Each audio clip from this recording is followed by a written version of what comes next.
You ready?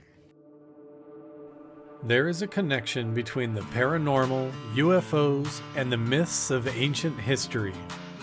The clues are scattered across the landscape from a forbidden past, maybe even in your own backyard.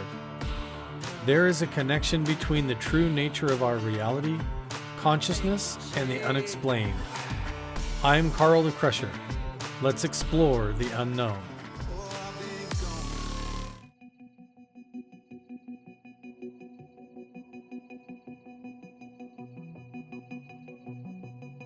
Welcome back, you guys, to the Carl the Crusher channel. Here we are again, back at the beginning. I have been researching the mystery at the Magic Mesa research site, as well as Mount Wilson, Skinwalker Ranch, up around the Uinta Basin, and the whole southwest region of the United States, across Utah, Arizona, Nevada, New Mexico, all over the place. And I'm getting ready to go back up to Mount Wilson again to do research with James Keenan, Jeff, Adam, and the whole crew. We're gonna be using ground penetrating radar and a lot of other cool equipment.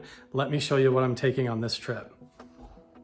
Everybody always asks what gear I take. This time I'm taking a big Celestron 100 scope. I'm taking a tripod and everything for that as well.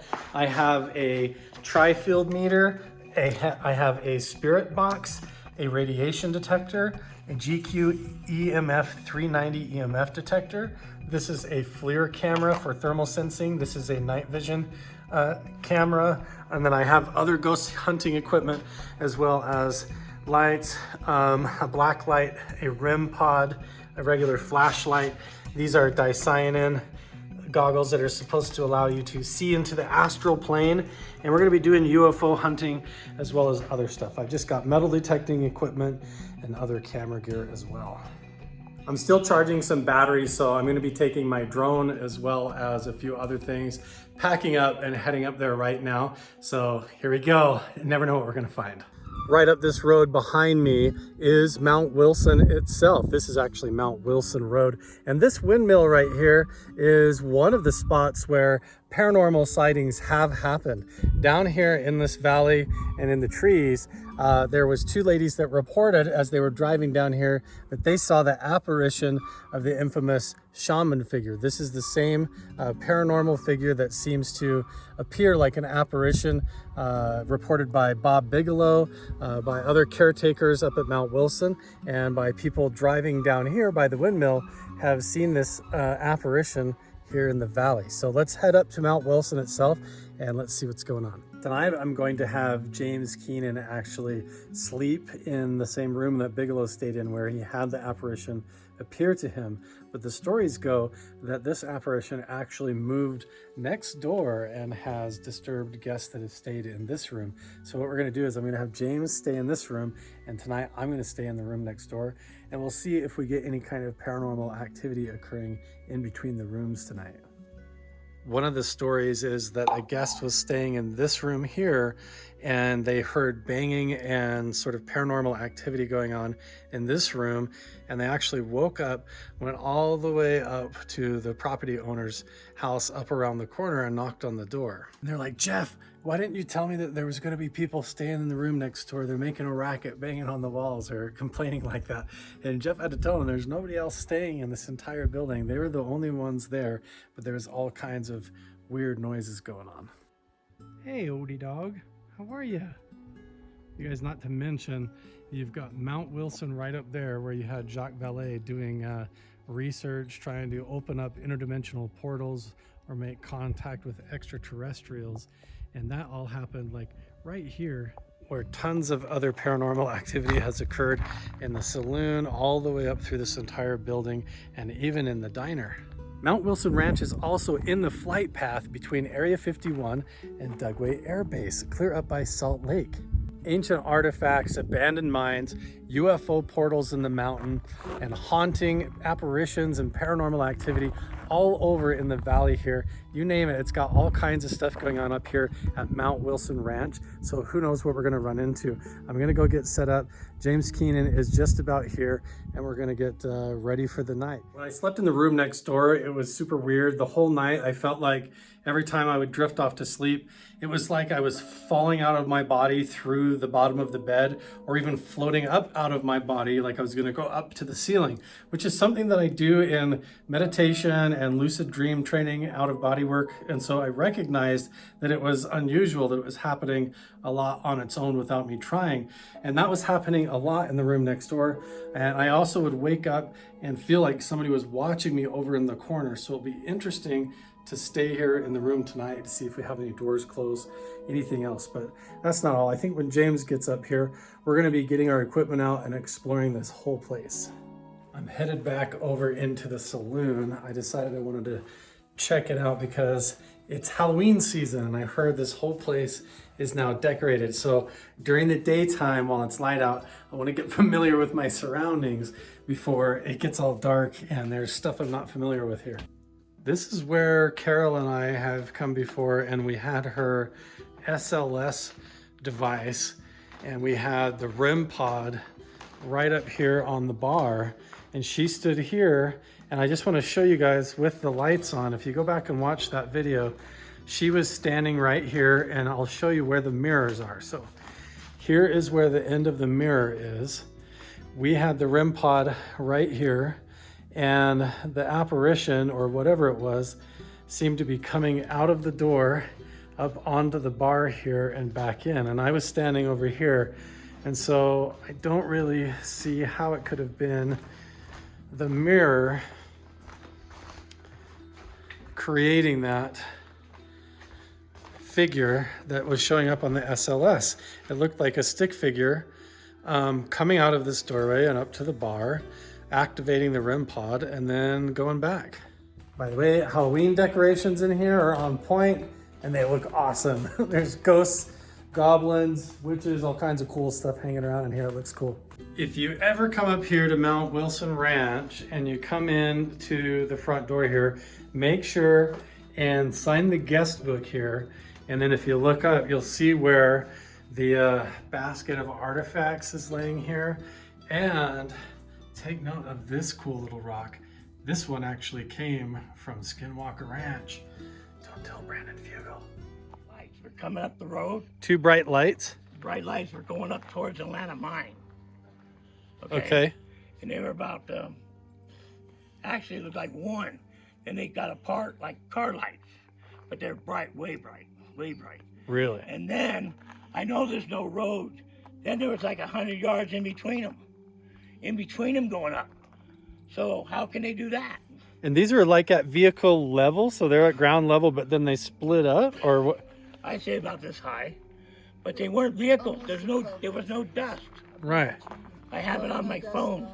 Really? Hey, you can send it to this man, can't you? Yes, I can. And you can decide So for I yourself put it- what you thought. And then So you have footage of it then? oh yes. Okay, well I'll cut it into the editing. Okay, so, but yeah. but I got a shot too late. I didn't get where they separated. But after they separated, then they came back, and then they turned like toward Mount Wilson. You know what I Really? mean? So, and they were bright. And then they parked. And so I say something like this on the video. I go, poachers. Poachers. Yeah, that's what Yeah. because I'm a hunter. I said, stinking poachers. But they were too bright. Yeah. Listen, I have a Ford Raptor with all these lights like this. Yeah. It's not near as bright as what those were. Was it like a welding light almost? Yes, But you could kind of look. around, yes. See, I've seen that. I've seen the same thing fly right over top of me over near Area 51. Oh, have you? But it was completely quiet, and it would turn on and then off Like and floating on. about 5 feet off the ground, it looked like to me. Wow! And there was two of them. And an ATV guy comes up like this, and then he goes north. I thought came from the farm, to see what that was, but he went north. I go, you chicken. Yeah. You know what I'm saying? Yeah. Shoot. That's crazy. Have you seen anything else up here? Anything paranormal, like on the ground, or? Yeah, You and Tracy have. yeah. The house that we're in was owned by an old lady. She lived until she was like 90. Mrs. Rice. Yeah, and there were a few times I'd be in my kitchen and I would catch movement. And the last time I looked, I saw like a bottom of an old-fashioned nightgown and a leg, and like they were trying to get it out of my sight. Really? Really? Oh, And this was in your house? Yeah. Is it playing? Let's see if it will go here. Let me see. So I'm like touching your Yeah, phone. because There we go. okay. Yeah, okay. There you go. Watch it go across. Yeah, you can see the rain and everything. Yeah.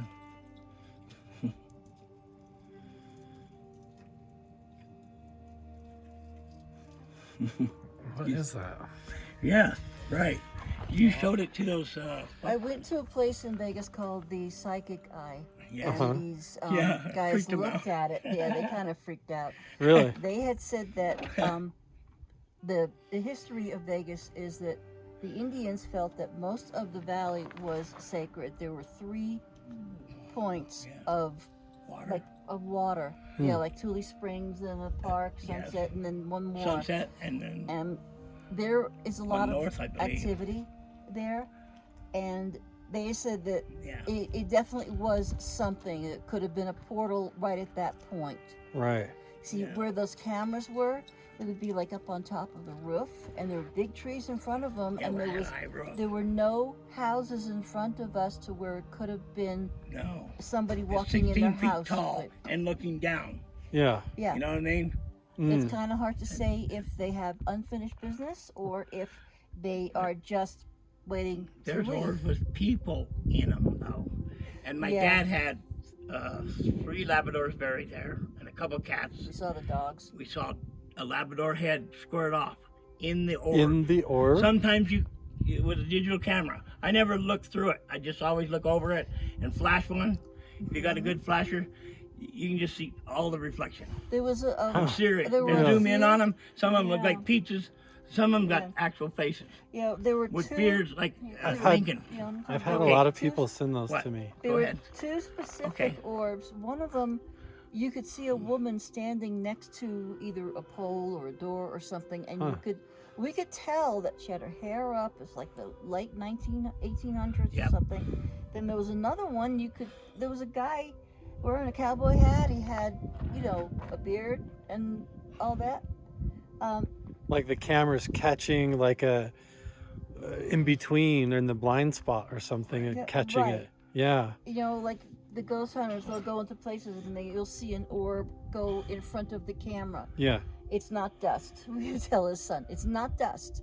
Yeah, you can There's tell the definitely difference. Yeah. something there. Because there is backscatter and you can tell the Yeah. difference when it's like dust But and a bug. sometimes when Sometimes it's like raining, you go like this, and you see, oh, that's all raindrops. No, it's not. And my son said it was dust. I said in the wasn't rain, but you can see the drops, but you can also see Yeah. the orbs. I think Awesome. that- Wait till I can show you so many. And crazy. I had a couple times I had seen my husband. I had talked to him, Yeah. and was it 2 years after he passed? I remember having a dream one night, and he said, "It's time. I'm leaving. Go on with your life." And then I never dreamed about him again. Yeah. That's insane. Yeah. Wow. That's so cool. I have memory cards. Are you gonna be here? Yeah, we need to exchange so we I can have get memory email. cards of thousands of orbs on my little digital camera. I would love to while you guys were telling the story. I'll edit in so everybody Sure. can kind of see You kind of a can- you can collage come of all of over. that. We only live down the road. That would be awesome. Yeah, Yeah, so- come down and check it out. Yeah. Thanks so much for Yeah. sharing Yeah. these Yeah. stories and Stuffed everything. animals too. Yeah, Oh, my dad's got a full-size grizzly. really. 4 of us. We to got A put bunch it of in. taxidermies, cool stuff. Yes. Oh yeah. Oh, awesome. Yeah. That's Bighorn cool. sheep, Doll sheep, mountain lion, Really? deer. We'll have to come check What it out. else? How long are you going to be up here for? Just till tomorrow night, but we'll see if we can come down. That'd be awesome. Yeah. Look who the dogs dragged in. None other than James Keenan, the man himself, just signed into the guest book right down the road. Look at that basket on the counter right behind you Oh there. my gosh, yeah. This is what I saw in your In the video. Yeah. Wow. Isn't that crazy? The whole thing is loaded with chips and flakes and pieces of pottery. I actually just got in contact with the Utah Archaeological Society to start helping us up here with some of it. Wow. When do you think this place was kind of built? Like 1800s, early, mid? Up here or down there? Down there. Down below was 1850 something. 1850s, and then up here when? 1950s. Do you want to show James the sword though? Oh yeah. Oh yeah, this is the one that. I just want to just start hitting James in the face like a fire hydrant with all this amazing stuff and see what he says. Yeah, I talked to Trey Hudson about this because he's a 32nd level Mason. And he said, yeah, this was the other, not the Scottish Rites Masonry, but the other. Can I take a photo? Yes. Super, thank you. Yeah, this is the sword. If you're not familiar with this, it's been featured in previous videos on my channel in detail. It has not been unsheathed yet, but it is a Masonic ritual sword. Because he was telling me all about it, and I absolutely forgot everything. And this is all on Halloween tablecloth, so that's why it looks like that. Yeah, so one day we want to unsheath this thing and see what's inside there. So you haven't done that? No. Nope. So it should be. It's just been engraved. sitting. Yeah. So Jeff ran over it on accident with his ATV, Oh, no. and Well, that's how I found it. that's how he found You it. know, if I didn't feel a little bump, uniform bump. And so that's why the blade is bent and won't just slide out. Right. Okay. Well, maybe, unless it, again, I don't know if things really rust around here, but. Okay. I've been explaining to James, telling him some of the stories that we've had. So in this room, we've had that light self-illuminate and glow and like a wedge appear. I sat here with a REM pod and had my flashlight start pulsing on and off. So James is checking residual. I'm gonna put my phone in airplane mode real quick. What does this device read, James? Oh, it's a spectrum analyzer. It has RF, EF, EMF, but this actually collects the data. So it tells you what it is, if it's a cell tower, Wi-Fi, phone, incoming, outgoing message, see Wi-Fi. It's picking Mixed. up my Wi-Fi off of my phone, Right. trying to get the signal coming in. Gotcha. Right. Mixed is probably what we want to see, because then it could be Something unknown, Something unknown. in the spectrum there, huh? right. That's what we're trying to find, is what's lurking in the blind spots, So I right? want it to collect data on what the medium is, the level in here without anything taking place. Illuminating from the central to center. Right. It was glowing, just not the outer part, only this middle part, Yep. like glowed like orange. It wasn't a white light, it was like a dull orange. None of the other lights glowed. And then there was like a wedge over here. We're bleeding a lot of EF here. A lot of EF out of the light. Probably not good to sit here for too long. It was 631 volts per meter. Just spiked out from the bottom of that chandelier. Oh yeah, look at that. Yeah. And what would that be due to? A leak, Some type kind of a- leakage in the from electrical- the wiring. Yeah. That's good to know then. Yeah, because you'll get headaches, start seeing things here, get agitated. Yeah, like electromagnetic. That's I think about a that's half hour of sitting here. You'll standard incandescent light bulb in there. Just Oh, like yeah. sitting under a leaking power line or yeah, something. like a kind of. leaking power line. Yeah, see if that one does it up here too. Yeah. See, this is shielded fairly well for a. That one was okay. Oh, and yes. The other thing That's to, good to see, that's something I've never done, and I'm glad that you did that. well, there's something else to consider too, is if you have all this excess bleeding energy out, not only how does it affect human consciousness sitting in the room, but also, you know, you get these reports of it amplifying the paranormal and draining batteries. James is experiencing the saloon for the first time. Wow. So there has been people spotted where they see apparitions in the reflection of the bar sitting up on the balcony up here. When I was here with Carol with the SLS, she basically stood, well, kind of where I'm at, right about here. And we had a REM pod going off on the bar, and we were filming some kind of a stick figure thing coming in and out of that room. and up to the bar. Now, were you able to see that with your eyes, or when you I didn't went see back in? anything with my own eyes. Yeah, and we also saw something that looked like it was at this table too. But again, like when I walk over there, there's nothing but the REM pod was going off, and her device kept picking it up too. So, yeah, I don't know. But James is here with all the gizmos. Amazing. Isn't this place cool? Yeah, freaking cool. Now, when you look past the Halloween decor, there's actually Kachina dolls and real, like authentic local art from people that lived up here, hanging around among all of it. But yeah, and then this room over here is where we kept seeing some previous bartender apparently still at work, coming in and out and tending the bar, right? Awesome, yeah. That's what it felt like anyways. Dancing up in the corner. Yeah, maybe I'll go get my kit and we'll start doing stuff. Have you ever tried to see what's inside here? Oh, I've been in there. Yeah. Yep. So it's solid, open, hollow, nothing really exciting in there. At the top of the stairs is Right there, I made my biggest mistake in the history of the ranch. Oh, putting it. One of those moves where there I am sawing the holes through the thing, and I'm like, oh yeah, this is a smart move. And today they have those little speakers that do the same thing as that whole thing does. What's in Best place in the world up there. What's back there? oh, right up there in that corner. Yeah. That's so cool.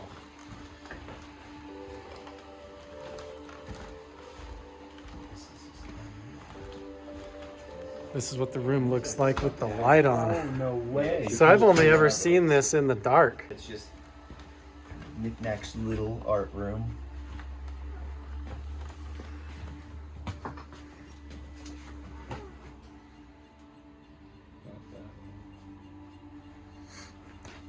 I love the witch on the door, right?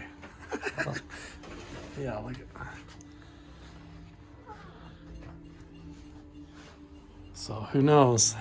So there's an entrance underneath that stage back right there. Oh, there's another crawl space entrance there. Yeah, just under the stage. I was gonna say there's another void behind the wall up above there. You what? Wanted to know what was behind the door. Gotcha. You got a feeling that there's something bad happened? It's really weird. This is where the figure was coming in and out on Carol's SLS camera. Look at how high that is for there not really being.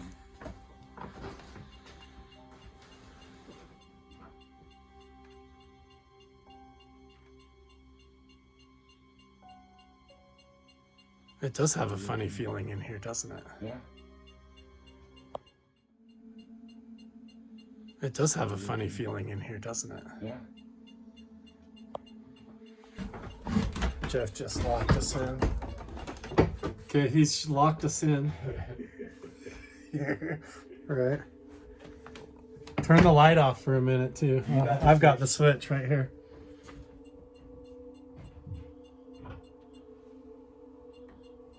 We're in the dark now.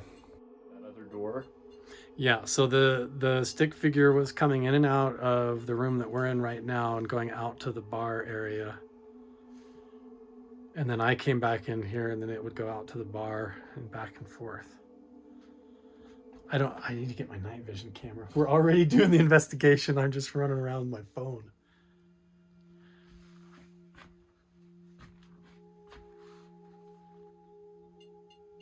Look at that. This is But there's nothing in here to make it do that. right now. No. And it's going up to 54.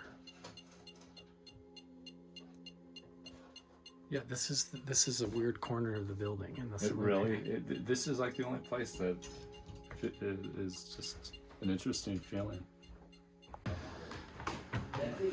So that wall right to your right is a void as well. Through here? See that crack in the wall and the paneling? Right here. Oh yeah. And there is a scattered history about that crawl space there too that I'll wait for Jeff to tell that story when it's time. Bad things happened in there. I'll just say that. Bad things happened in there. Yeah. So, but that's a very low reading. Well, I have it on EMF. Oh, gotcha. The EF is up top. Gotcha. Oh yeah, that's good. So then apparitions have been seen up here, sitting at the table. So people sitting down at the bar look in the mirror and see people sitting upstairs when there's no one here. Wow. This is like walking back into time. It's amazing. It's so cool, dude.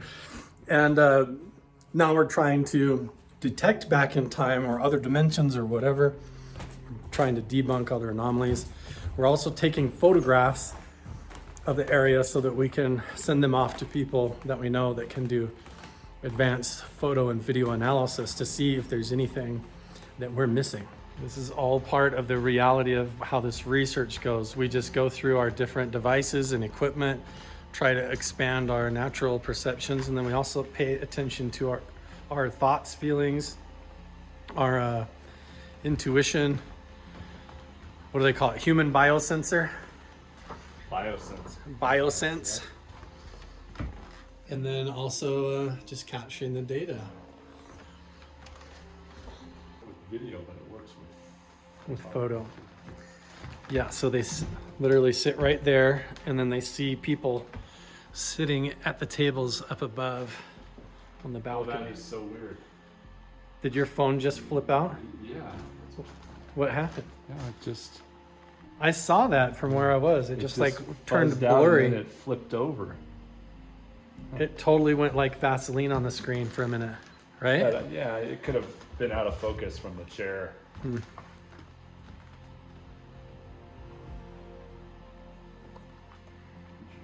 This is why I bring James. He's always like, quit being dumb, Carl.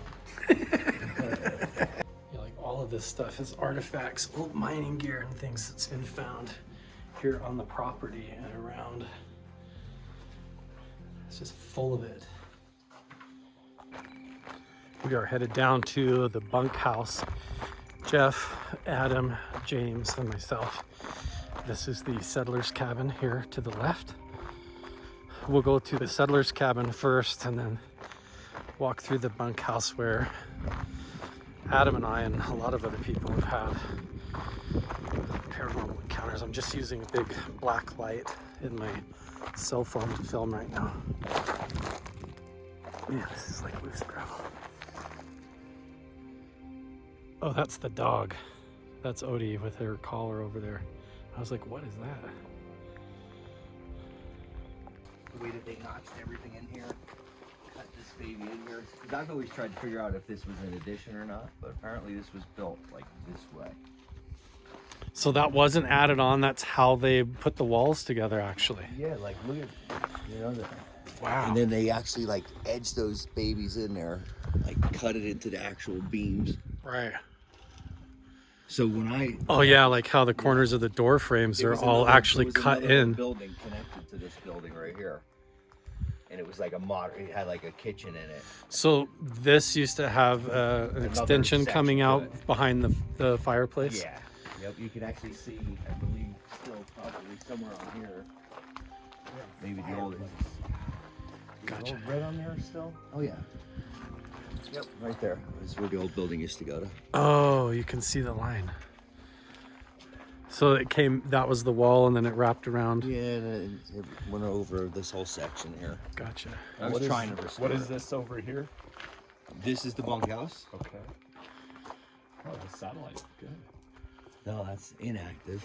I do Go have in you go in the cabin. James, walk around. cabin needs lots of work, of course. Watch your footing. Could be bats and stuff in here too. Sure.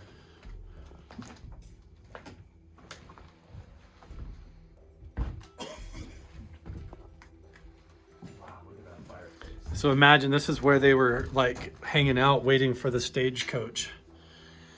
You know? Yeah.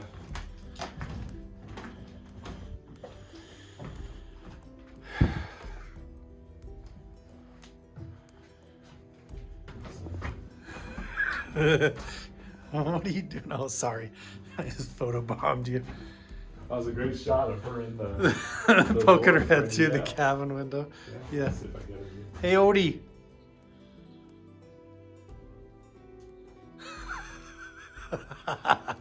That's perfect. Look at this tin roof Oh my god. ceiling and how it goes up like an attic up here too. Right? Oh man, I can't see.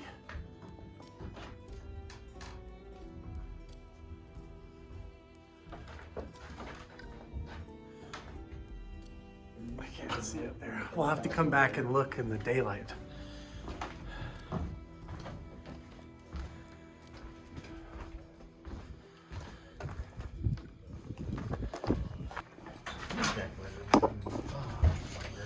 Bingo. We're in. You guys go first. I'll bring up the rear. Let James go through first. All right, let's do it. James is taking photos so that we can have them analyzed later. More lights? No lights? Let's just let him walk through and see what he does. James, you go in the lead. I'll come right behind you. Wow, this is like a whole nother. Like a whole motel. Yeah. This is the family.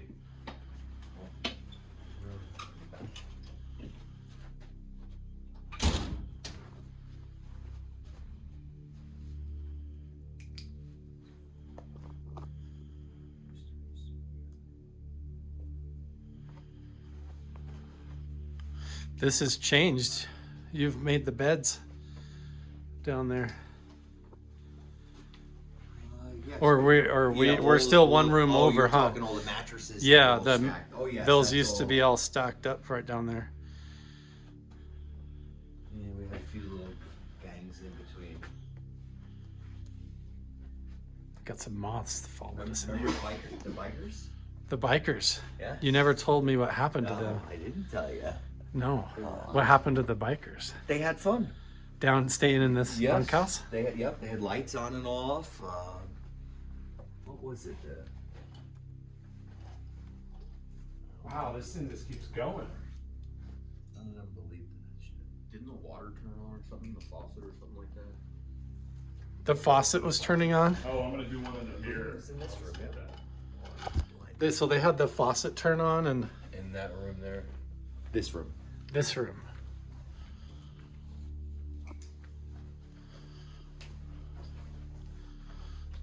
Adam and I sat here and did a spirit box session. Do it. Adam doesn't even want to walk through here. So people have woke up in bed and seen a transparent figure in bed with them. And then they've seen a man with his dog that disappears. And then they'll hear people outside like they're waiting for the stagecoach. Wow. Has anyone And heard of Stagecoach?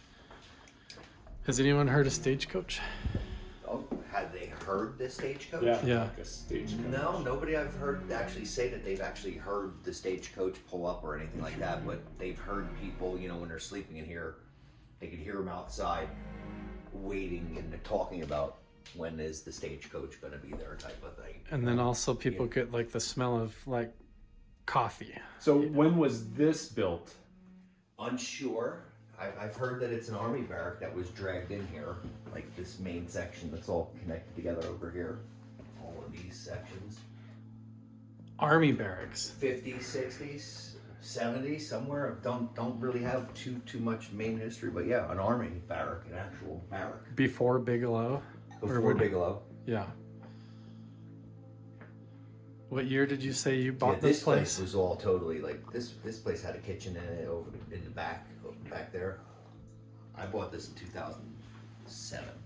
Going back I'm through. gonna say this was built like late 60s, early 70s. Is that all right? So you would I have could, a I could be off, but no, you might be. Remember I that? think so. Hey, this is where the safe episode took place. The what? Remember when I was telling you the safe up top? Oh yeah, where you guys Down found a safe in the building? In here, there in the floor, there was a safe, and that was the whole episode. That was with Hippie and everybody up here having a Trying to open up a safe in the Yeah, floor. oh, we did. We What did. was anything in it? Jackhammers, everything. No, it was a major disappointment. It was super exciting while it happened. Man. It was fun. Where did you find it? So one of the floor is somewhere in here. you know, like this was all added on this whole section so I could put a bathroom and everything in here. But somewhere back in It was under the floor. yeah, it was in the floor, like mounted in the floor. You know, where we had to jackhammer it out of the concrete. But it was fun. You know, when we found it, we were doing a renovation rooms. That is so cool. When Adam and I walked through that room there where we just went through, there was, we both had a very weird feeling. So I wonder if the EMF would pick anything up walking through here. Okay, it's flashlight. This is another one of what he's using. You want to just, we could double that up, or we have a radiation sensor. And then I have my tri-field meter in here as well. This is a tri-field meter. Works similar to that. Are you using the night vision? I'm not using night vision. Do you want to run with that? Yep. Okay. Okay, we'll do that. Yeah. I like night vision. Okay. Now, how does night vision react with black light? We'll see. Yeah. Actually, the black light will help it.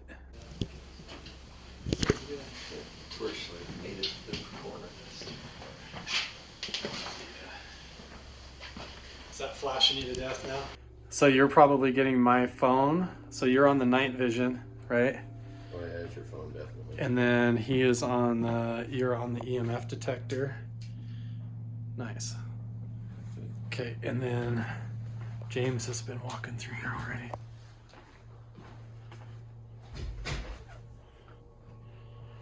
Oh man, I always get hesitant to walk through here. Oh shit, dude, you scared me so bad.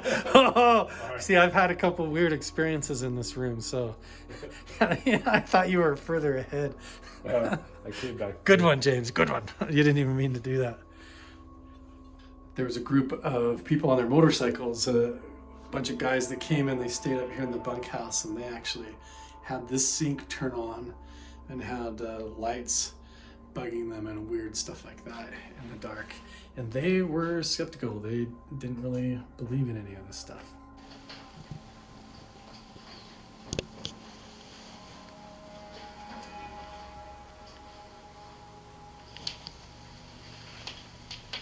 I'm having one of those moments.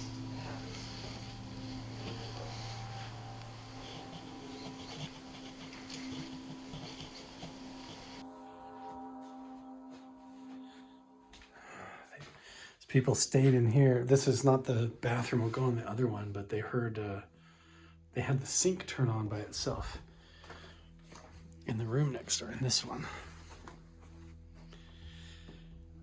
If there is an entity or someone in the building with us, can you close the door or turn the sink on or give us a sign?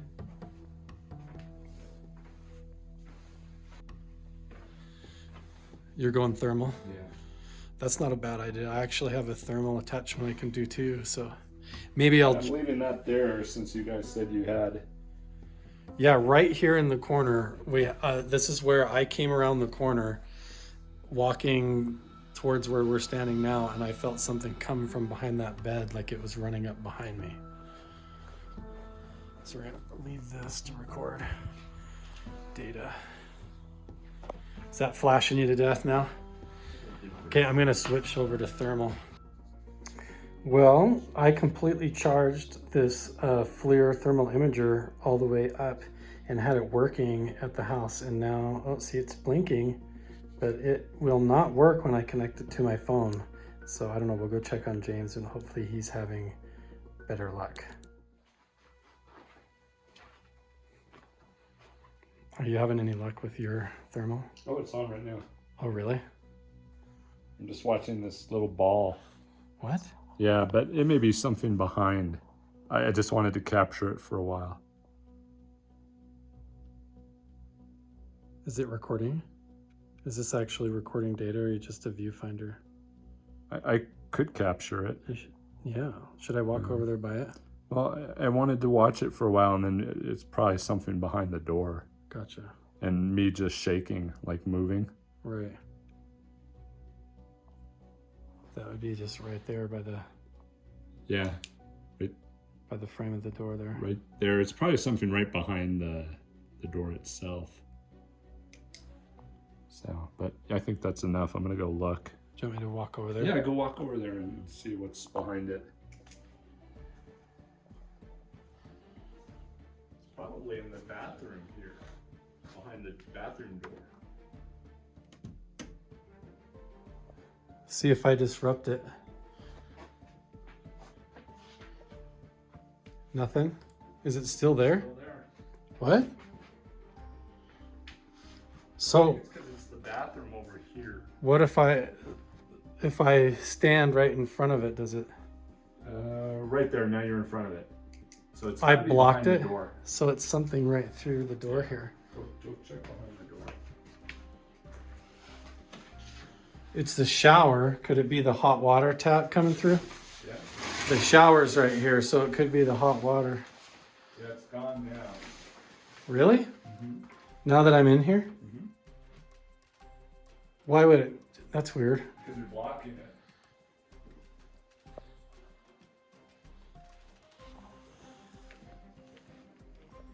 See there, he just walked by. And it's gone.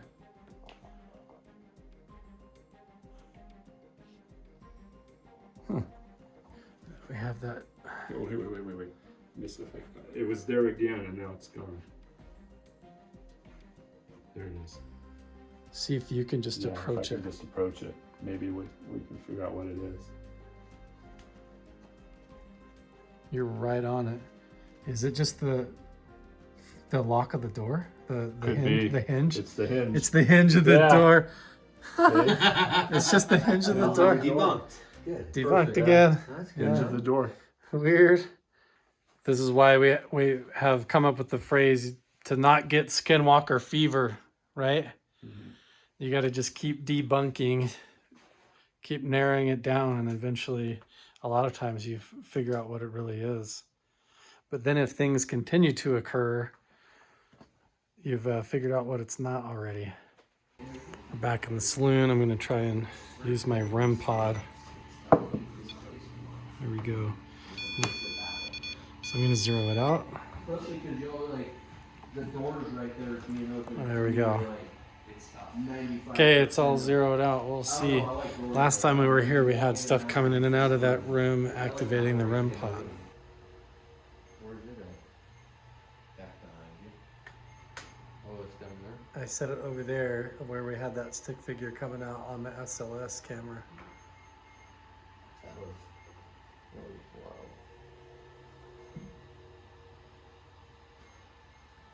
Could just be faulty. I don't know. Yeah, it would be cool to go home and A couple really amazing paranormal experiences. When I was a police officer, I had one that was just insane. I think Carl told you about it.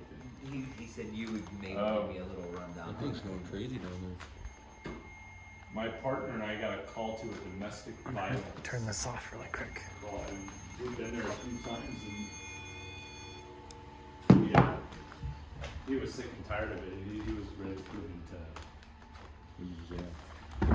I'm gonna record this. Is that cool? You can't record this. I can't record this. No.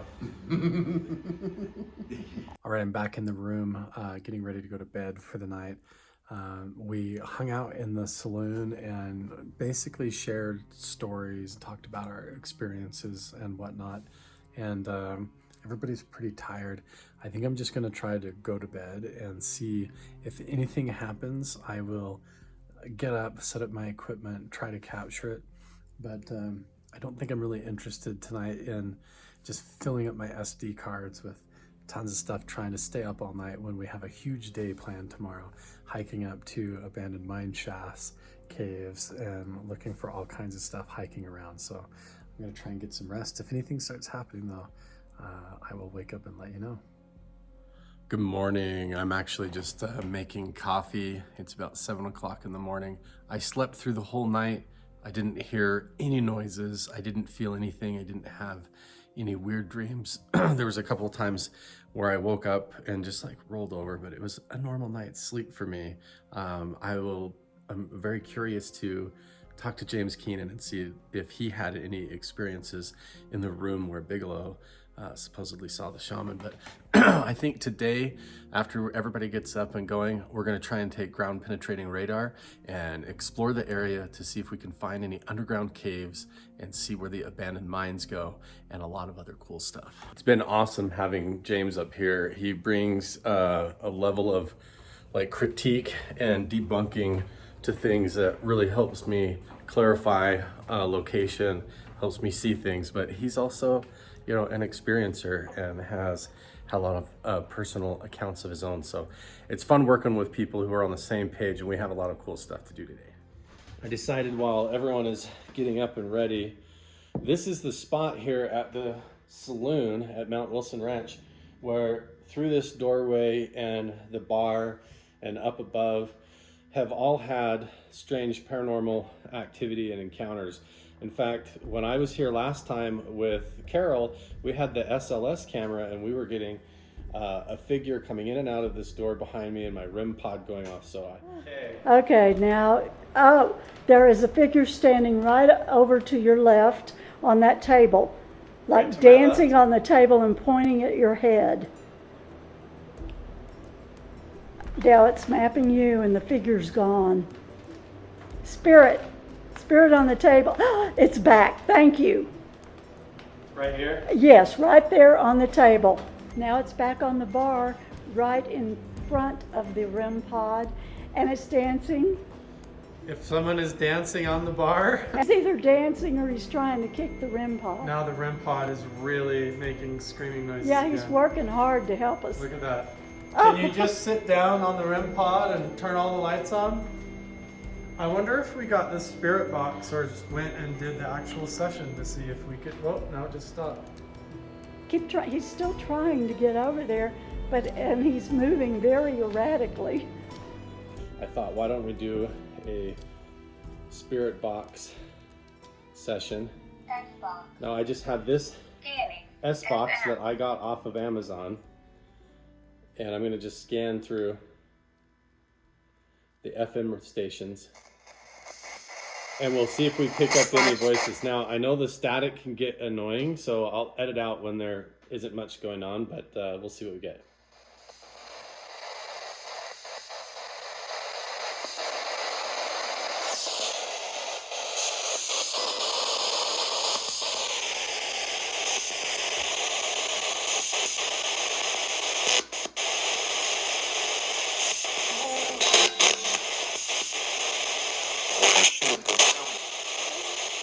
If there's anyone here in the saloon with me,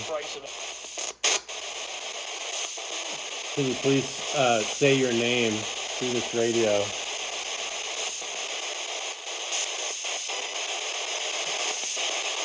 Give us an indication that you're here.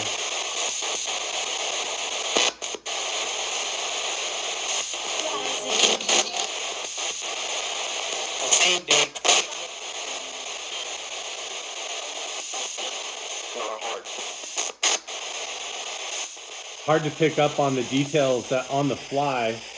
In post editing, I'll try to see if I can distinguish what any names are, but we'll see if we can get anything here.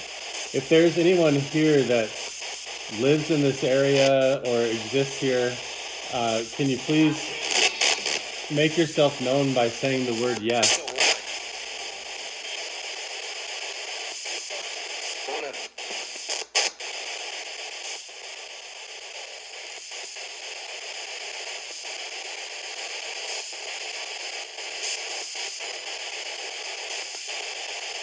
If there was someone in here in the saloon last time I was here, can you please come back and let me know?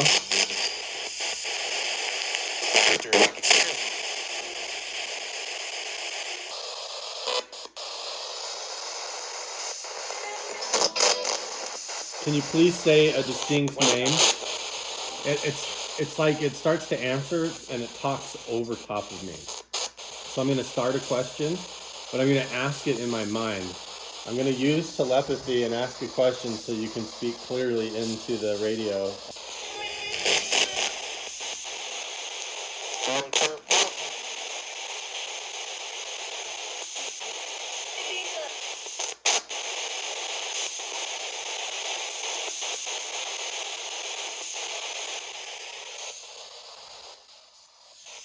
I keep thinking that I hear a name come through, but I don't know.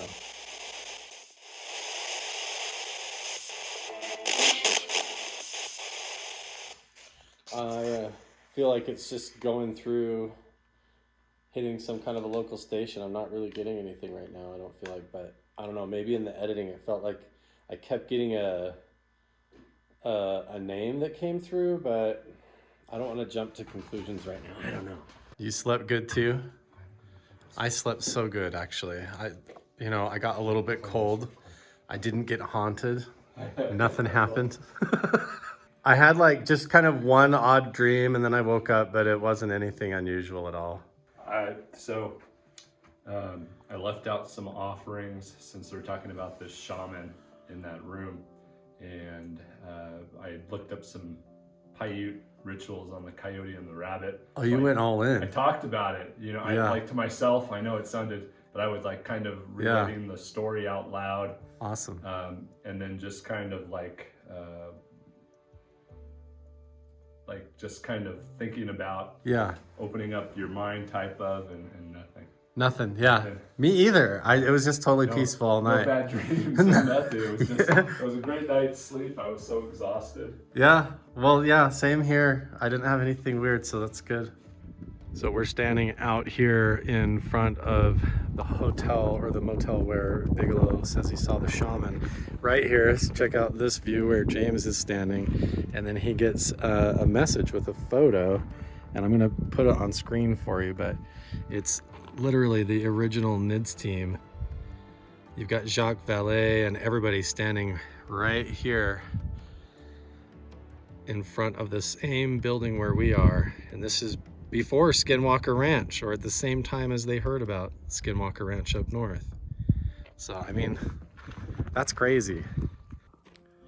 We're getting ready right now to go do ground penetrating radar up at these abandoned mine sites and stuff, but you have to wonder if the original NIDS team with Bigelow and Jacques Vallée, they were all staying here. They were at the saloon. They were doing light, sound, and frequency experiments on that mountain, Mount Wilson, up behind me right there. So when you see Steven Spielberg's movie, Close Encounters of the Third Kind, all of that seems like it was actually based off of this mountain at Mount Wilson. So here is the plan. I am with James and Jeff. We have, what devices are we taking? Do we have GPR today? 3D ground imaging. 3D ground imaging. Sorry about the wind. I'm gonna do the best I can. I don't have a micro muff, it's just my cell phone. We're gonna be hiking back and forth a lot, so I'm trying to carry light.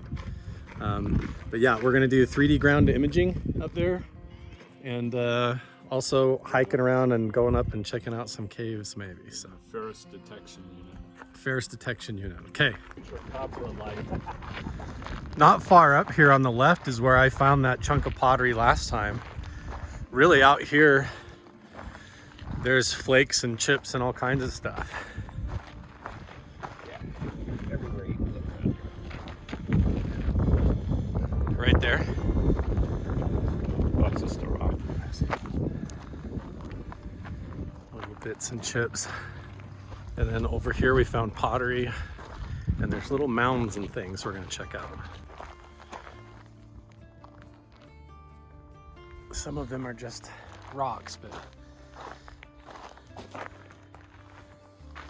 Hey, is this one of the piles we were talking about right here, Jeff? One of the little, that looks like a mound? No? No, I would think that That just push off from the road? Ah, that makes sense. You just found that? Yeah. You just found an arrowhead. Crazy. There it is. Yeah, just laying, was that just laying in the road? In the road. In the road. Wow.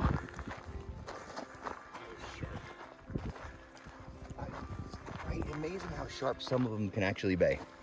Yeah, and it's right in the road. Look at that. We barely walked away from the parking lot. Look how sharp that is on the tip. Oh yeah, look at that. I mean, you go right through. That would go right through somebody, right? It's like a pencil point. For those of you who are wondering, I'm also in communication with and working with indigenous groups, Native American groups that are helping me understand all of this, as well as Utah state archaeologists that I'm in contact with that are going to start helping me understand and interpret all of this culture and exactly how to handle these artifacts appropriately. So stay tuned, some really cool stuff coming. There's Mount Wilson. We're hiking around just looking for pottery and artifacts. James, come and check out this weird rock poking up out of the dirt here. It looks like a big, look at that, it looks like a green marble or piece of glass. Look at this. What is that? Is that melted plastic or something? No? Wow.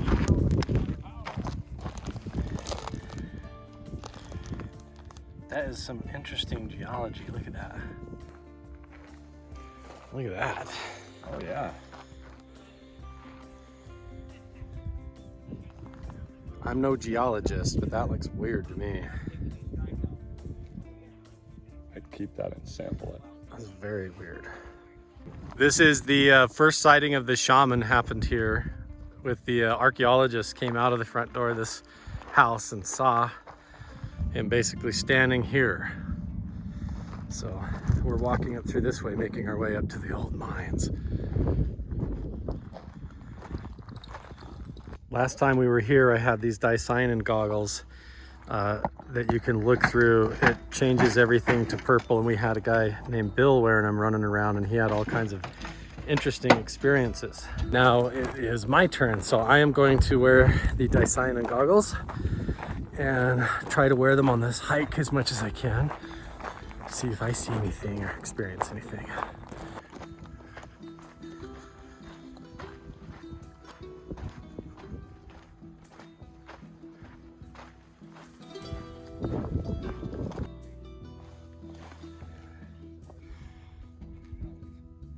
All over the place, it's just flaking and stuff. All over the place. Check that one out. What? That is cool looking. What? That is bizarre, dude. It's like an ice cream sandwich. Yes. What in the world, dude? Look at that. It's like it has a piece of pure white in the middle and then the sandstone. It's like it got encapsulated in there. That is weird, man. Such a cool find. This looks like a crop duster.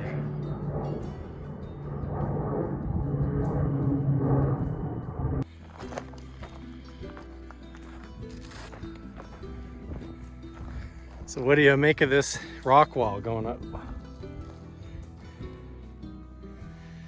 Right?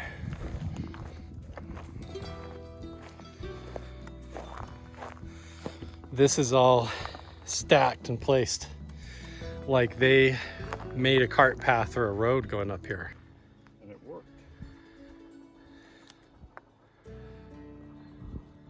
Yeah, I saw you put it together at the back of your car. My drone just did the same thing. I had it all ready and updated, and then I got up here and it won't work. An hour and a half ago, I put in brand new Duracell batteries. And I tested it. The trickster strikes again. Yes. Right. You will not succeed. Dang, that takes some batteries. Yeah, 27 volts. Look at that. And it won't even turn on. Won't even turn on. Yeah, I saw you put it together at the back of your car. My drone just did the same thing. I had it all ready and updated, and then I got up here and it won't work. An hour and a half ago, I put in brand new Duracell batteries. And I tested it. The trickster strikes again. Yes. Right. You will not succeed. Dang, that takes some batteries. Yeah, 27 volts. Look at that. And it won't even turn on. Won't even turn on. What happened, Odie? Oh. Dude. So if it finds something, we'll hear it peak in noise, right? Yeah, remember Charlie Boy with the knife, composite knife? Right, Found? right. Beautiful knife. I try to update the viewers like they might be new. Oh, gotcha. So yeah, so this wand goes over the ground and detects ferrous material, tells him the depth and everything. So it's like an advanced metal detector of sorts. Oh my gosh, yeah, look at this guy. Right? It's hand Here, placed. you go around. I'm gonna take photos. Okay. Okay, so I'm going to be using this wand. It is a Fisher Labs FML. See it going off when my phone gets close? That's what we're listening for and looking for here. So, Jeff, why don't you run it and I'll film you. You walk the wall. Let's do it. And then I'll film you doing it and see what we find here. That way I can run the camera. Anything, any metal detecting stuff we're gonna find here. To me, it's clear that right where Jeff is intuitively driving his side-by-side is where the cart path was, and they walled this up, like, as they were putting it in.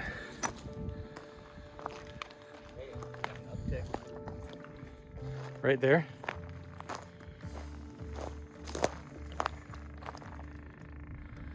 Something there, maybe.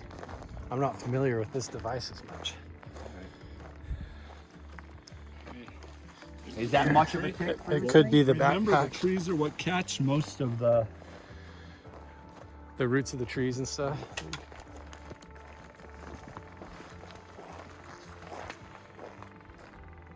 Right down in there.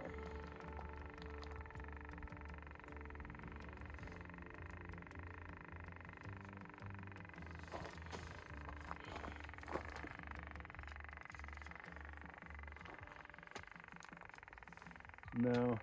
Just a little A little bit ambient. Yeah, no. Something there. Did we bring a troll? We didn't bring any. Do we even have a shovel? Yep. There's something there. Let's go through. Let's see what I got here.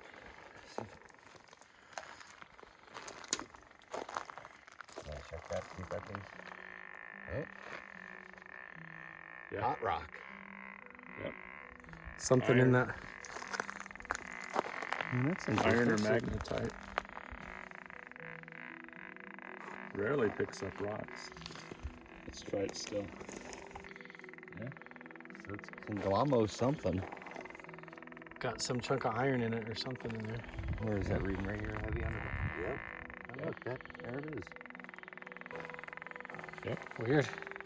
Benches cut in with a high spot above the bench and then a big burnt out area. There's like 4 of them. Okay. But we look uphill here. There's the marker. Stacked rocks. And all around and underneath that is old abandoned mine shafts. Now, yeah, this is where he starts detecting and we start seeing what's underground here and where this all goes, because I think that there's a sight hole going through the top of that. So come check this out, guys.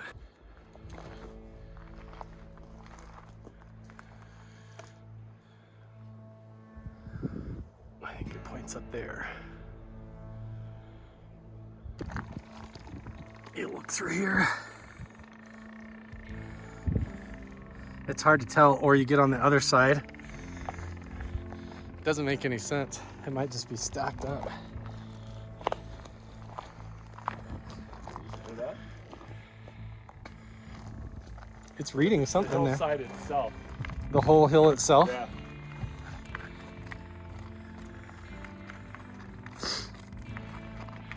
Yeah, look, James, there's a tobacco tin right here. Yeah?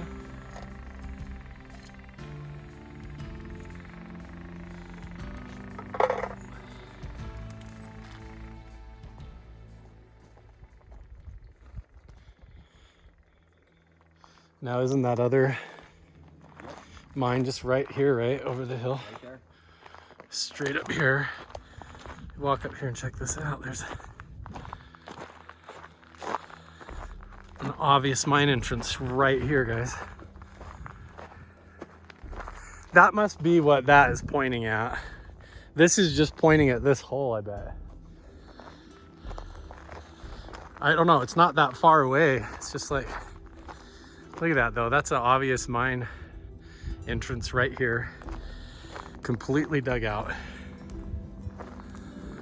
See how it's all sunken and bermed up. All the tailings have been thrown off. And look, you can see where it's like a pool right here. Here's an old maple syrup can. A log cabin maple syrup can. That's literally what that was for. And then you can see the quartz vein coming all the way up here. Yeah, James just said he thinks that the current is pointing up this way as well. So I think it's actually pointing to the null. This is the whole feature where I think everything is really. Part of my objective was I was going to bring a drone, and right when I got here, my plan was to fly the drone up and look for pocket caves up all along this ridge line and all the way around to see if there's any artifacts, petroglyphs, or anything. And I had the drone completely ready to go, got it all set up before I left the house and got up here. Controller won't turn on, whole thing malfunctioning. It's just constant equipment problems all the time. So I'm honestly just up here letting James do his ferrous material rod, and we'll see what we find. Like, look at this, is just an abandoned mine hole, you know, where they were digging out. They've even got the log cabin syrup canister right there. Yeah. And look at the quartz vein running through the rock at the top right there.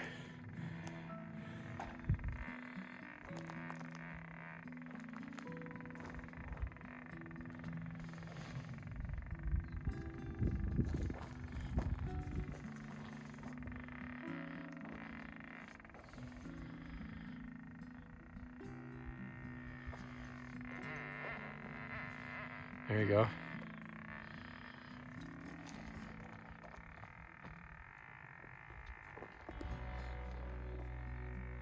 What were they digging, James?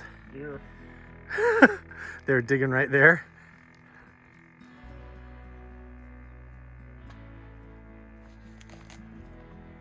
See that? Yeah.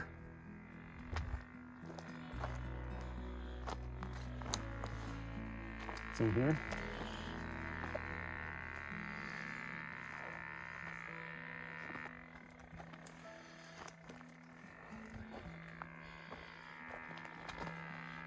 That's loud.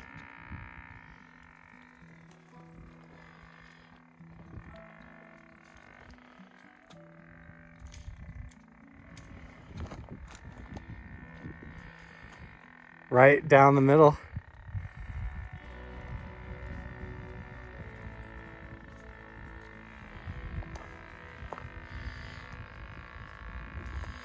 And look at that vein of quartz going right by your hand level, going right through the rock there.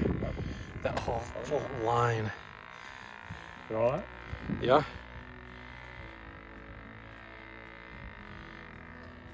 Whatever was here, they didn't get it all. It's definitely not. It's still here. What is it? Is the question.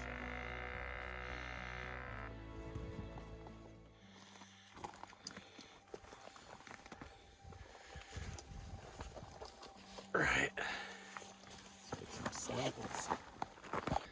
So you're standing in one like abandoned mine shaft or whatever this is here, and then this vein runs up this formation all the way up here to this weird formation with a hole going through it, and then there's other mine entrances, like they were trying to get at whatever is underneath this whole formation.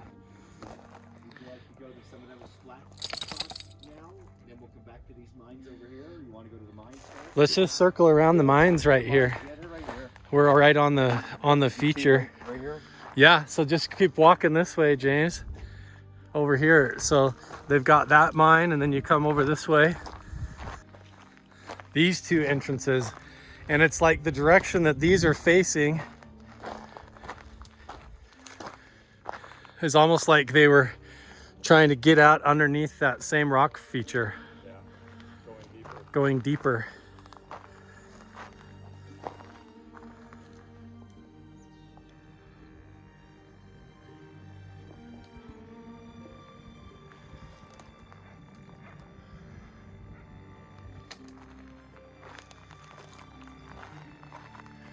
There's going to be a lot of ferrous material all over here just because of all the tin cans and nails and everything from them. That's what we're looking for. Yeah.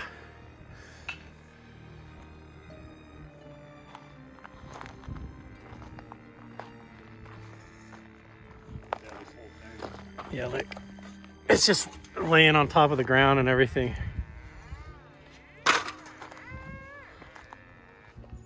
Well, we know it's here.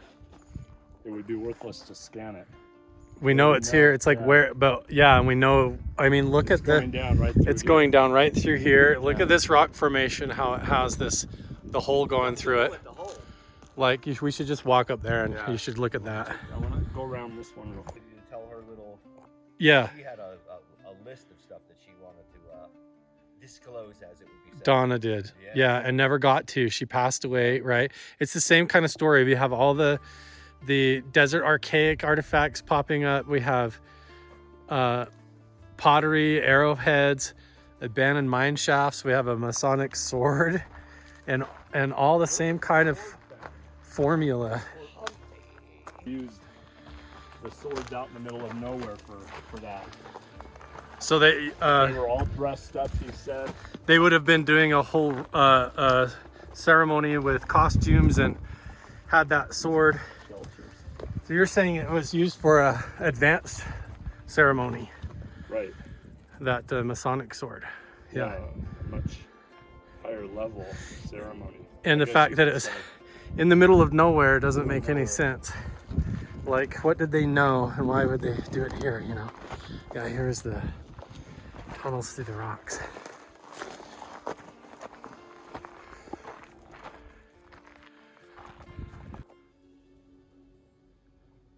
Yeah, there could be pocket caves and stuff. See, my whole plan was I wanted to sit right here and fly the drone all up along the ridge lines here, because look, this whole ridge. Now we're gonna hike up it and walk along it instead. Yep. But I think, yeah, they were mining these shafts trying to get at whatever is underneath and behind this, the lava formation, whatever veins running through here. But it's amazing that the ancient artifacts, the Masonic stuff, like what were they doing here, you know?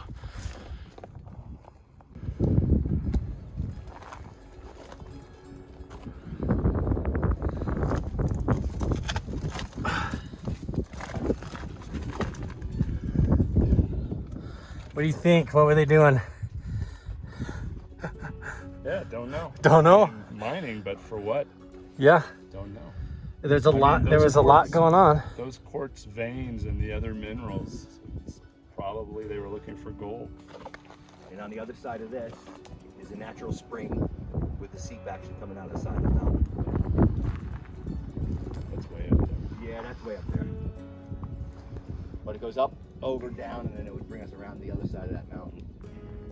I know Carl really wanted to go for that hike up there. I did.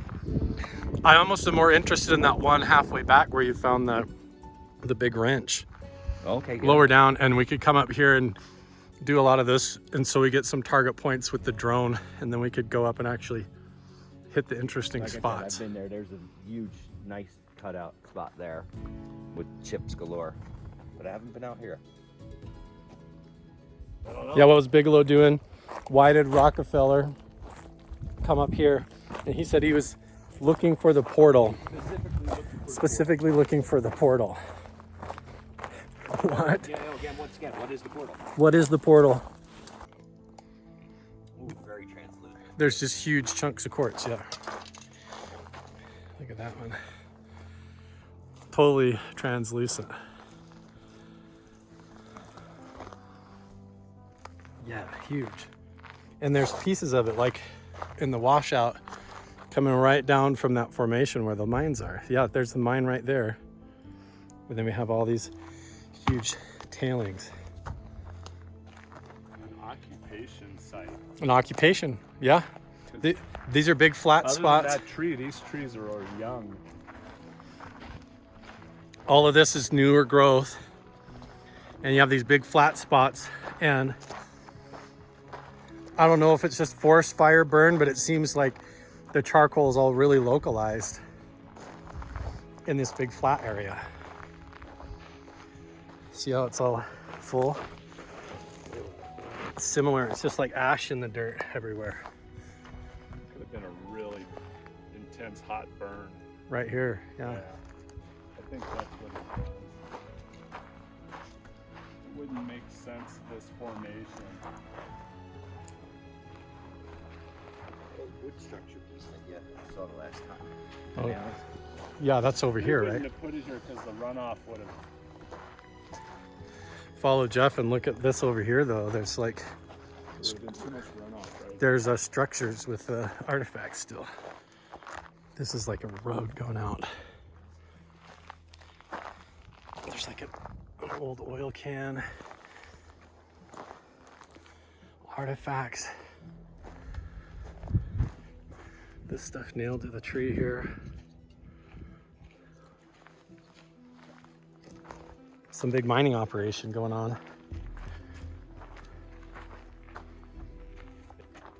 They had the foundation up here. I came around. This almost looks like a back wall. See how you have this metal? The one we found in the Uintas, Uh-huh. there was something similar hanging from the trees. Yeah. This has got the square nail heads, handmade.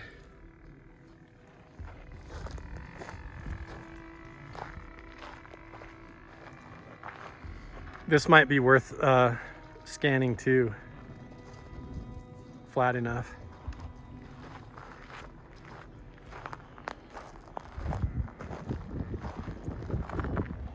I'm gonna get a photo of that. Yeah, it's hard to know what they would have used that for because it's not like that post is really strong enough to hold anything real heavy, but it's the metal strapping and the nails and stuff.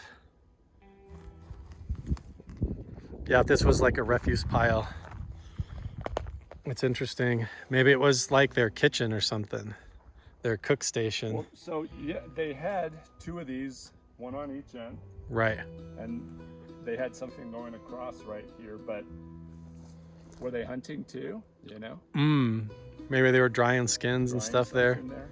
tanning Yeah, hides but or putting whatever. their laundry up there for all we know. Who knows? There's just tons of stuff here. Yeah. This is what makes me think of keeping sites and just people camped out here for years. Because of that. And then over there, isn't that where there's a little stacked rock wall? You got the upper Oh, that up there. There's one of these that has like a hand-placed little wall on the edge of it. Like these big round flat areas.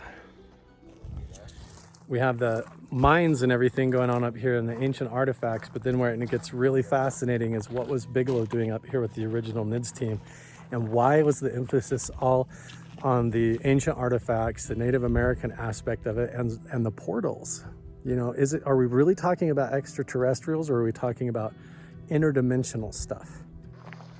Oh, that's a good light up too. Something's buried right there, right? Something buried here. We found this last time we were here, see Jeff. that? We walked right up to it like You something. know how big that is? Look, Are you superstitious? no, not at all. Dig. What is it, Odie? You think, Odie? I love that dog so much. You're so cool. Is it the rock again? That rock is hot. Yeah, look. What? What? That's wild. Nothing underground. It's just the rock. Magnet? Well, it doesn't look like magnetite. It doesn't look like anything. What could be in that, sitting that off like that? That's weird, dude. That's not normal for it to go off on just a rock. No, it never does. But a hot rock would.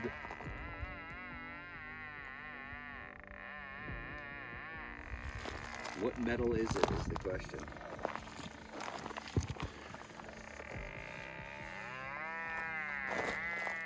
That whole rock. Oh, it's Huh. iron inside it.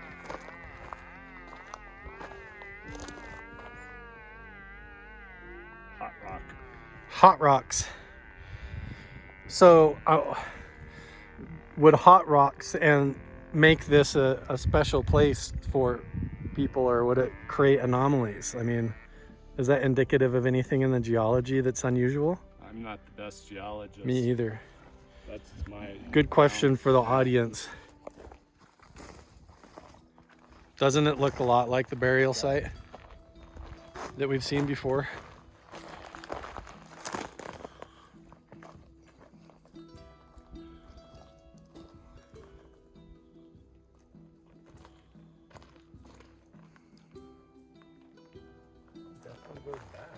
Yeah, some kind of a void maybe under there. It looks like it's dug out. Could have been animals, but These rocks are ready to go. yeah, I wouldn't want to be down under there. nope. Some of them are barely clinging on. But up here, what are these up here? This is totally hand placed, right? Yeah, this is. And then we have again It's flat. another flat circular kind of area, and then nowhere else around, but right in the middle it's all Cleared out. it's all charred again, all burnt.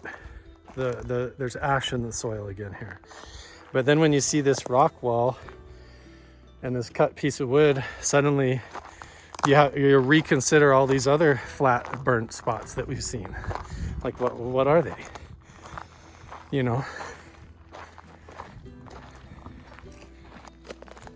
Yeah, I see, and this is quite a ways away from the other three that we just saw where that formation is. This is entirely different. See all the jasper or agate or whatever this is? Collapsed. And this is all collapsed in.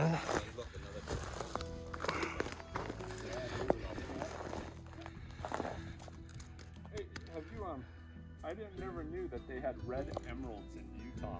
Red emeralds? Red emeralds, and they're about I think they're about 50 times more expensive than diamonds. Awesome. Really? But I know this is Nevada, but we're pretty close. Hey, yeah, when we're same geology. Maybe the natives were searching for it because those were shiny. They like shiny.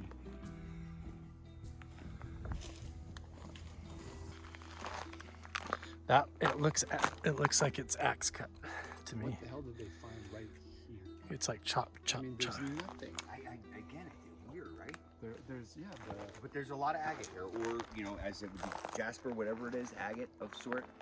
This area is loaded with it all of a sudden. Up the hill from here, when you go up top of the beds, Yeah, this stuff. loaded.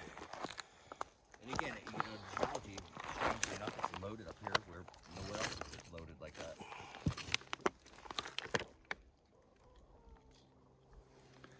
I wish I brought my spectrum analyzer. Next time. Yeah, what is it? Does this have anything to do with Bigelow's work up here, or is this before or unrelated?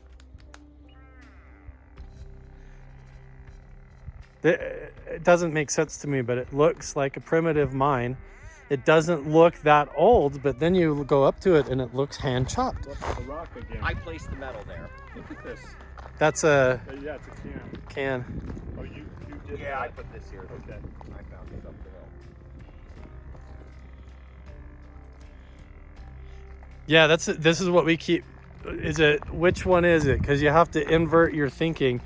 You say, sure, there was people that were coming up here mining looking for gold, but what is it about gold and the geology of these types of places that also amplify paranormal activity and psychic abilities? And that's why Bigelow's bringing remote viewers and Ingo Swann and Uri Geller. Right where the rocks are. And I don't think it's the rocks. Oh. Okay, tip now. Make sure it's not the rock. Oh, it's hot.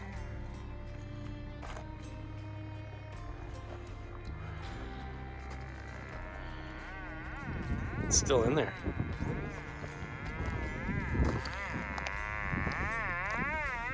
I don't want my phone to get too close. There's something buried in there.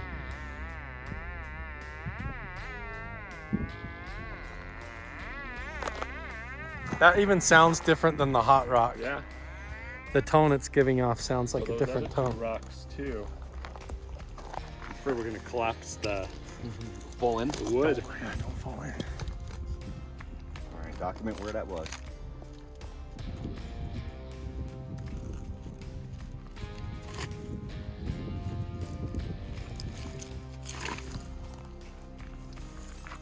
Look at all those seeds. You're gonna have to wash your hands, dude. Some creep was living in Some mouse or something. Ooh, is that a hole through? We don't know if this goes straight down a shaft either. Rock. Awesome. Go try that those rocks. Again, a hot rock again. That is truly. Look at that. And you've never seen that before, and Well, we keep finding it. If Yeah. it's a hot rock, it's going to do it, but not. That's it. Wow. It's locating ferrous material. I mean, it could Yeah. be iron, it could be magnetic. Right. Maybe they wanted maybe that's it. Maybe there's so much magnetic rocks here that we're changing the magnetic field. Yeah. It creates like a giant macro Faraday cage almost effect. That's what they were experimenting with Ingo Swann. They were putting him in different helmets, headsets, even rooms that were wired with copper mesh and all kinds of things.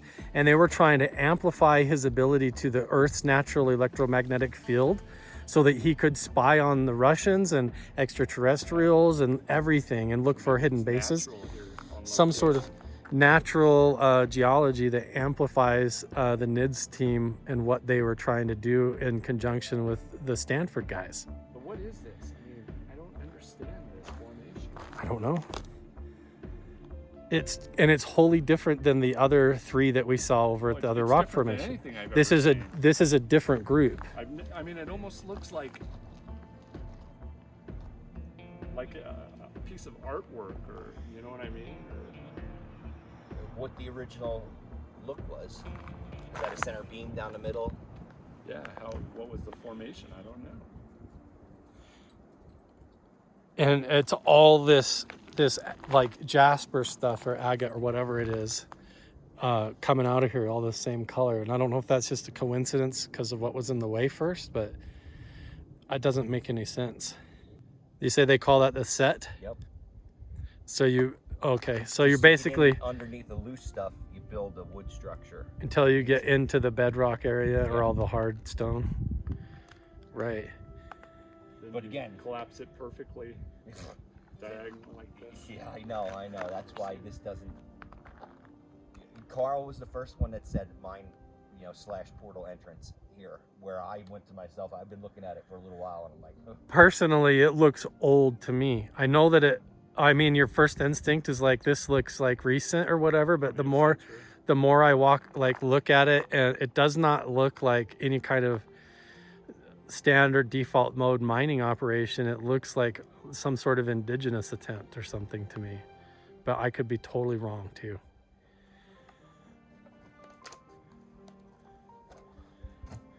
It's just, way different than any other one I've ever seen. Right? Yeah. It's- That goes for all of us, actually. You know, we've all been around mines and mine shafts. What about portals. this empty spot over here? It looks like a circle.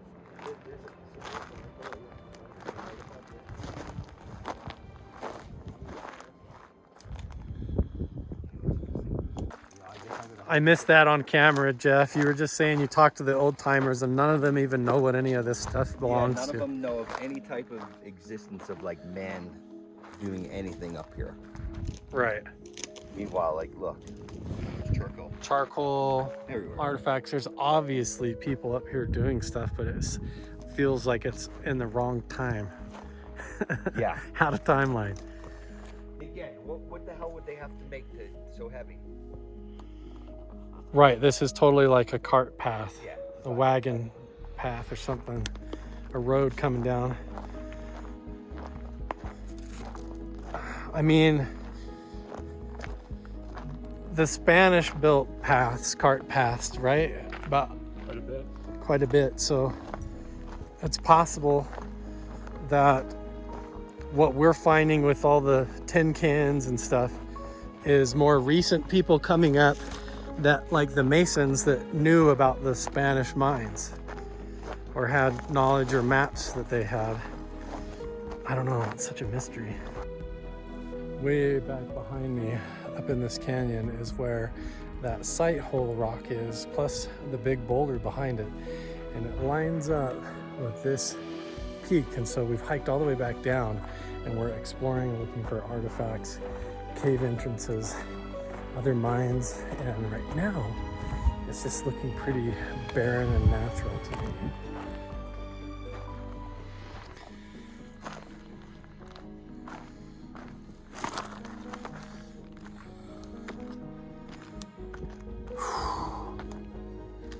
Wow, what a view.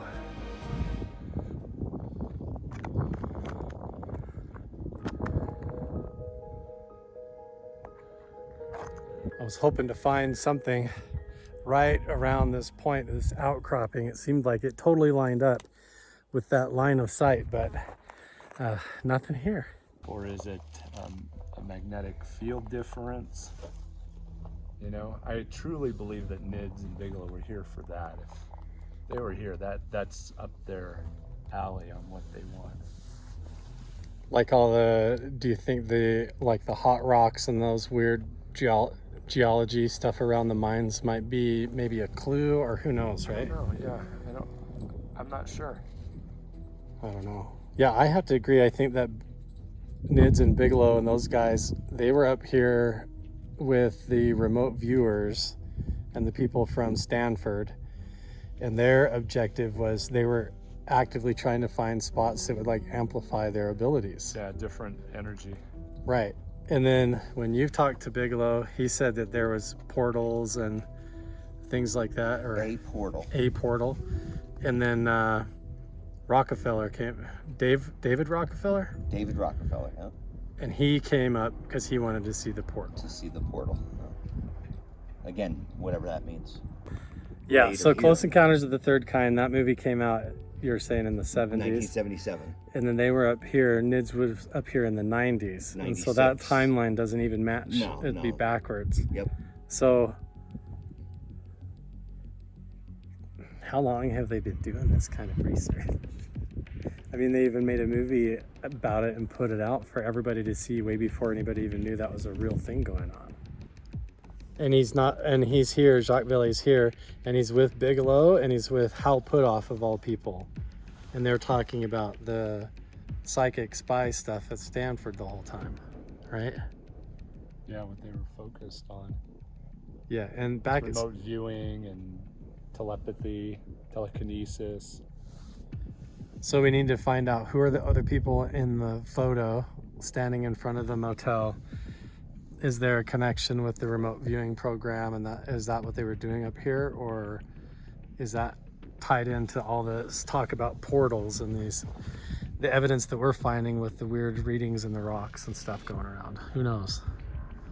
Highly magnetized rocks, or ironized, whatever, magnetic anomaly, energy. To be continued, right, folks? Right. Welcome back to the Carl the Crusher channel. I'm here at Mount Wilson Ranch. I've been here a few times before. I've brought James Keenan back. I'm also coming back again in a couple of weeks with Chris Bartell from Skinwalker Ranch to do a lot of research. And what's interesting is last time I was here, when I brought James Keenan, he was able to source out some interesting photographs. So Jeff and I and Adam and James Keenan now have narrowed in on where previous research teams from NIDS to Bass with Bob Bigelow, Hal Putoff, Jacques Vallée, and a whole bunch of researchers from Stanford Institute were here looking for something very specific, and now we know what it is, and it has to do with rumors of a portal, or portal being code word for something right here on Mount Wilson Ranch. So we've got a lot of looking to do in order to zero in on what exactly this is and see what we can find. Let's go.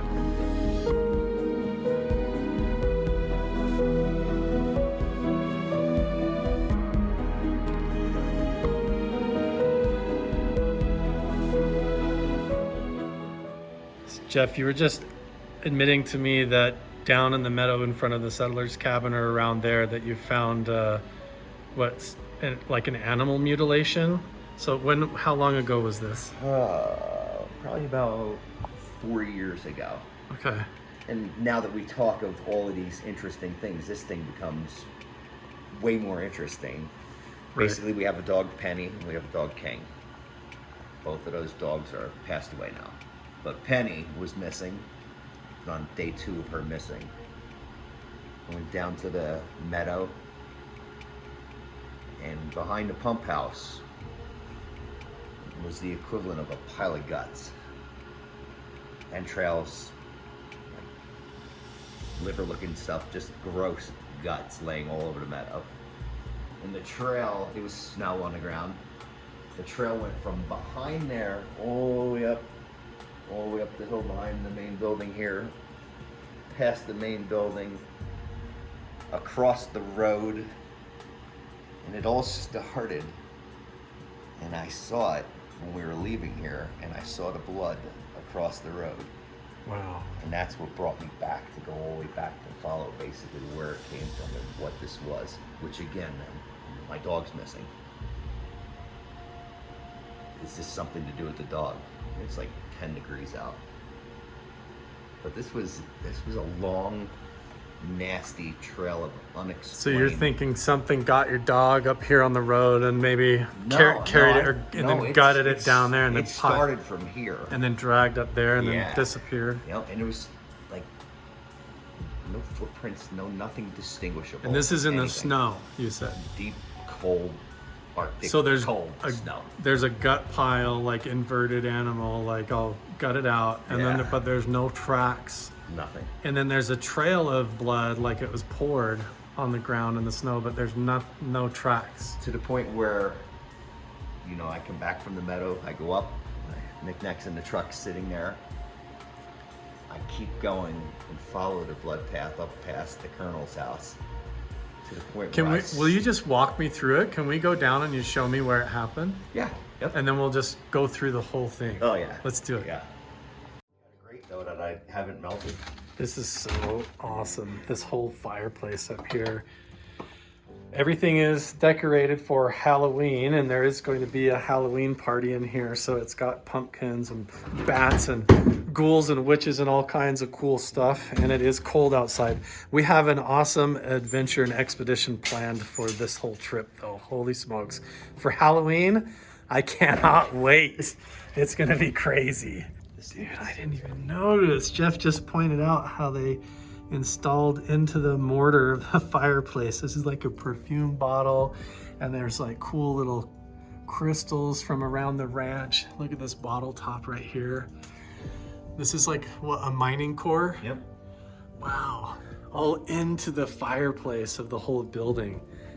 No wonder it feels totally haunted all the time, right?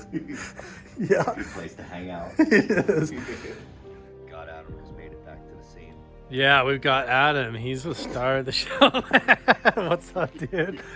So Welcome back, Adam. Yeah, thanks, Jeff guys. is- You know, I just had to take a little break from everything right now. right, Just getting to be too much. right. Jeff is gonna take us down and recount how they found the blood in the snow with the animal mutilation down in the meadow. So you guys were driving out. Tell us. So take us basically, through it. like we said, Penny, the dog, was missing.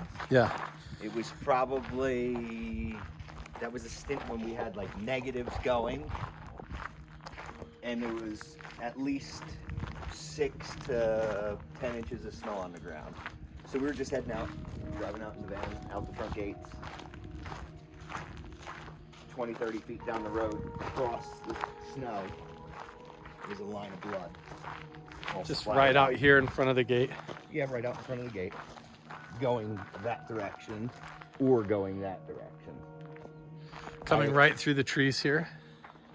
Right across this second road here.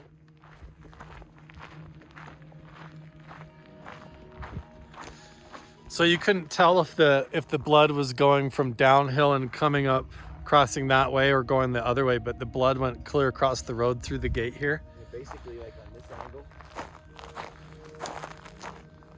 And so of course, when I stopped, I got out. And rather than going off the property, I went on the property and I went this way and followed the blood. Gotcha. Myself and Nick both basically went because the dog was missing at that point for like 2 days.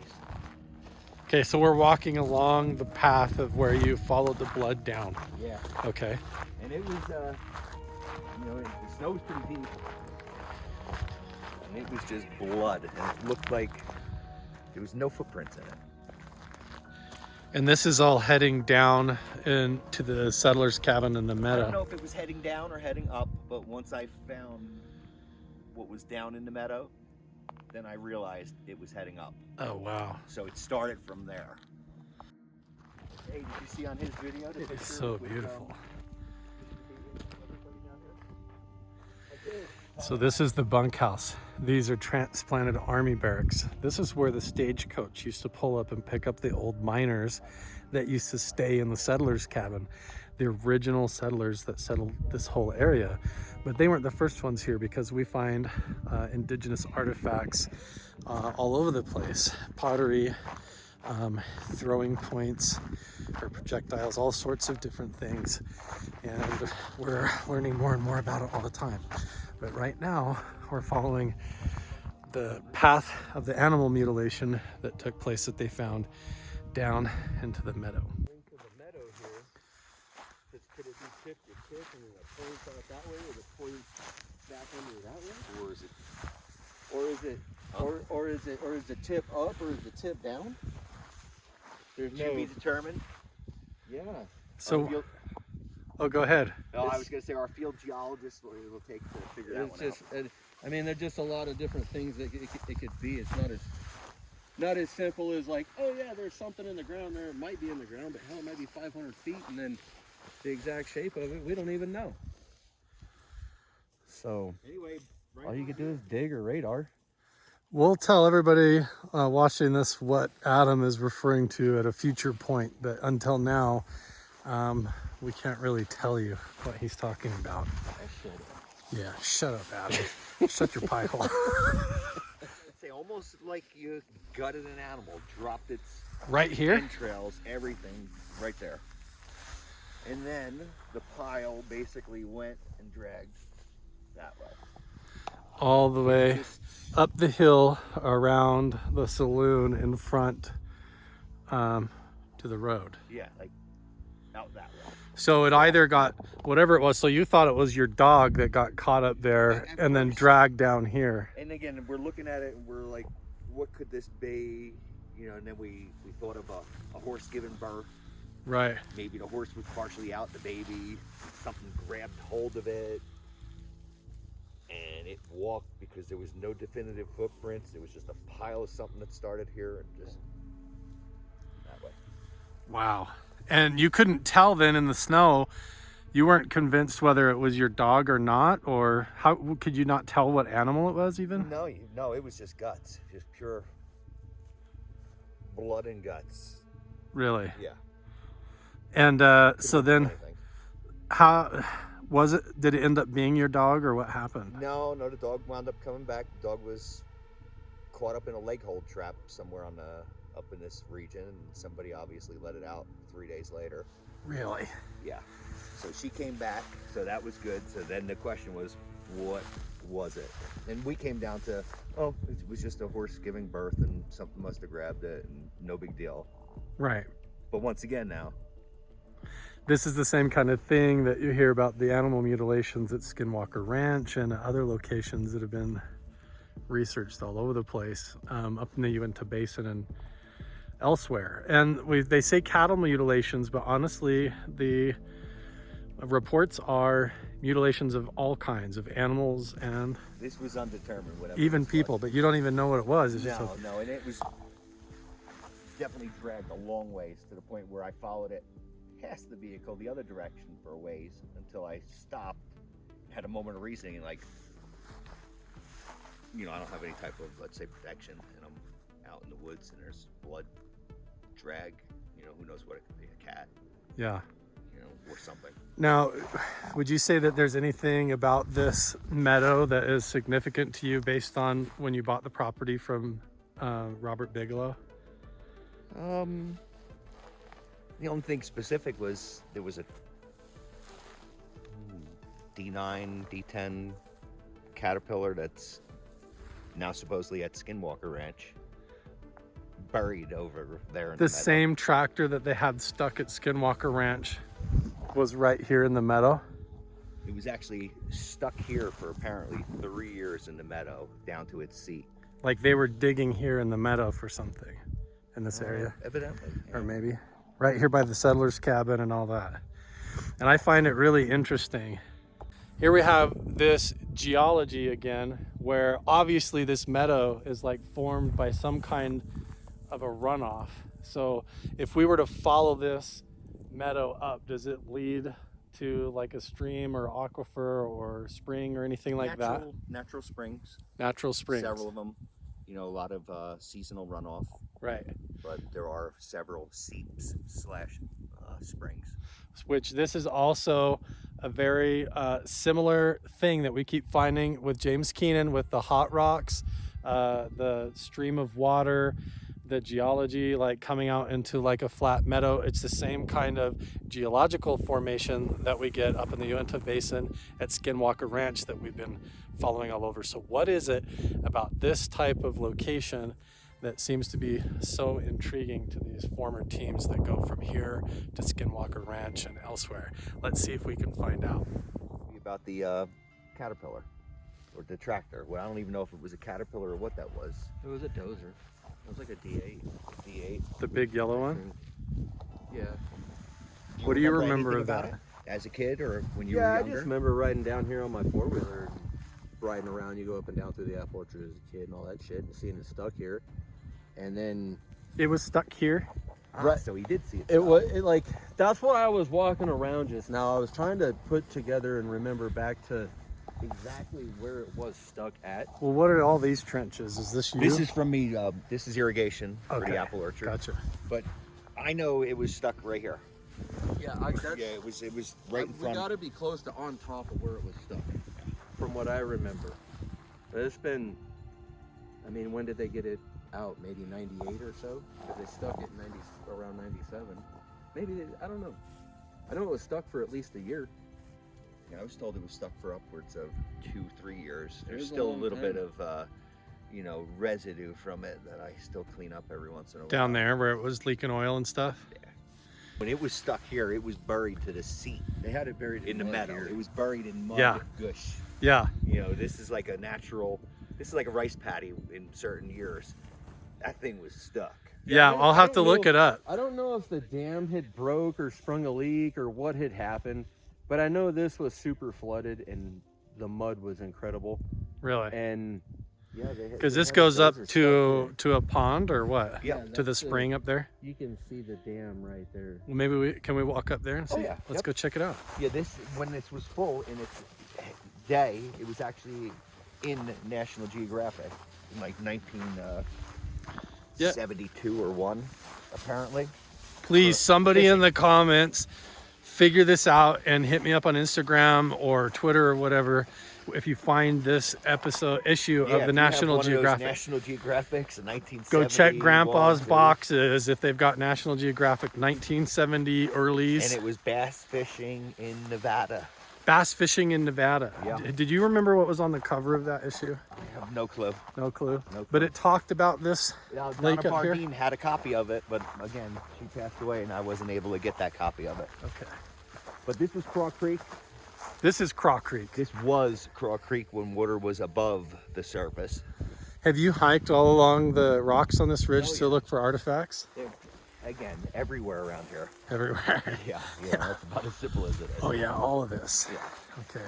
Remember, this is, once you're getting up here, then you're getting up to the chip zone. Right, right. Which the archaeologist said we should change our wording and call it a flake zone. Oh, all right. Chip is an inappropriate term, he said. No, I'm illiterate. See, we have professional help now. No, I'm Right? straightened up. We're moving It is up. now a flake zone. It's a flake zone. We have some killer white water coming down this thing. But again, When it rains really hard. no, after a good snow. You gotta have a good. Oh, in the snow. Yeah. It comes down here and feeds into Craw Creek. Yeah, this is basically our spillway around the dam. Gotcha. This is where the apple orchard's connected with the irrigation Oh. that I put in there. Okay.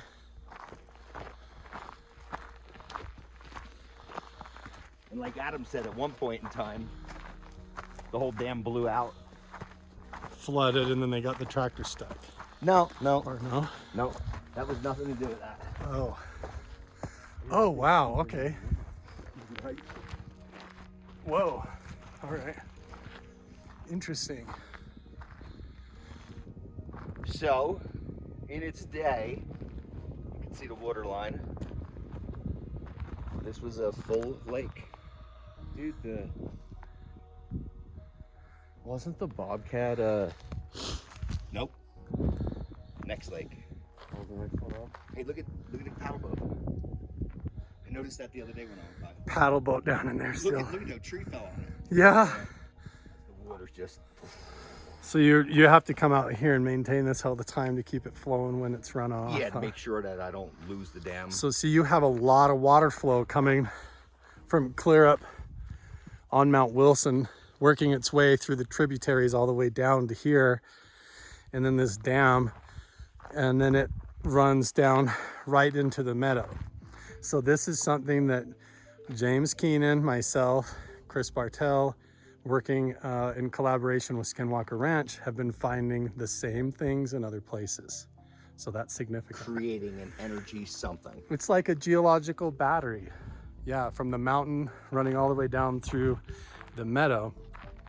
The question is what does that have to do with portals or time warps or all kinds of interdimensional properties and things that the NIDS team was studying?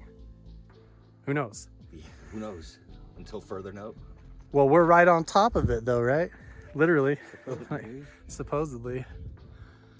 Here we are. from everything we've been told yet and researched ourselves, or at least close. So we should get our test gear and we should metal detect and do all kinds of searching around this whole thing, because if we had an animal mutilation down there and all kinds of ancient artifacts and evidence that official research teams funded by the government were right up here working and getting their equipment stuck, there's probably a lot more to the meadow. What is that specific constellation that we're supposed to research? Which one was it? I can tell you. I'm not sure. Give me 1 second. The Pleiades? No, it wasn't the Pleiades. Wasn't the Pleiades? Boots. BOOTS. I don't know how to say it, So we do have to find out when. but that's the that constellation that's is supposed to be around. linked to everything. To everything going on here. Would that have to do with that mysterious globe that you have in the saloon? I don't know. Okay. We're laughing. This place is crazy. Astrology. He brings up astrology, and I immediately mention the globe because he has an interesting globe that we're going to show you tomorrow over coffee, and we're going to get all into it. If Morning you guys, coffee. yeah, it has some interesting stuff on there that I was a non-believer of until I saw this, and now I'm super weirded out. But you guys got to check this out. Just up to the upper pond. There's another pond further up. Okay, so we're gonna walk the path of the Skinwalker here, the shaman path or whatever. We're gonna have to come up with a name for this because we got an animal mutilation down at the bottom of the meadow, and Mutilation Meadow. that sounds creepy. Oh, that sounds That's too morbid. Oh, what would you expect? Exciting happiness. Yeah, we need to manifest good things here, dude. Dude, you should fix that up and make it an Airbnb. That would be like a rite of passage, man, to sleep in that thing overnight, right above the meadow. Do you know how great that was though when there was water and you could actually Everything floating around. it Yeah, was really neat. so cool. Yeah, there's like a whole treehouse up there. Global warming stuff.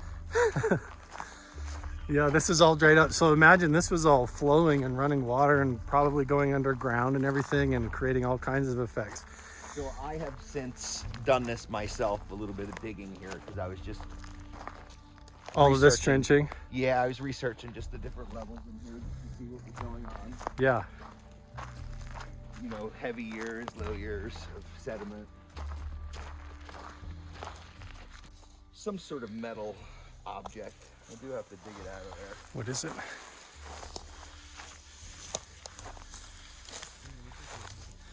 There's like a metal container in the ground right here. Yeah, look at that. Oh. What's up? See the deer? Oh, right there.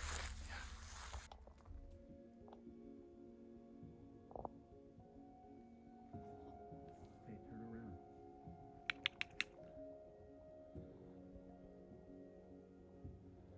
That's cool. I mean, my son happened to be born the same day that I purchased the ranch, Really? and I got one of the best pictures ever of him when he's like not even one, standing right here. Standing right here. And Wow. Maybe we're 8. You have to imagine right where you're putting your hands that primitive people, desert archaic people probably walked right through where you're standing, So you know, and all of the flake zone and everything is just right up thank the you hill very much. there. I was gonna say, so the flake zone is right above us. Yeah. So here. all through here where you walk is, Yeah, and this it has that I feeling. mean, take a walk through that one. That's actually a really nice. Wow, feels like something out of Lord of the Rings. Yeah, man. Wow. So this is where the kind of the path up to the left of us is where Donna would have walked down and found a lot of the artifacts she found. So that makes sense. There could be a lot more up and around all these rocks. There could be caves, pockets, all kinds of stuff, but most of all, we're interested in what the energy is of this place.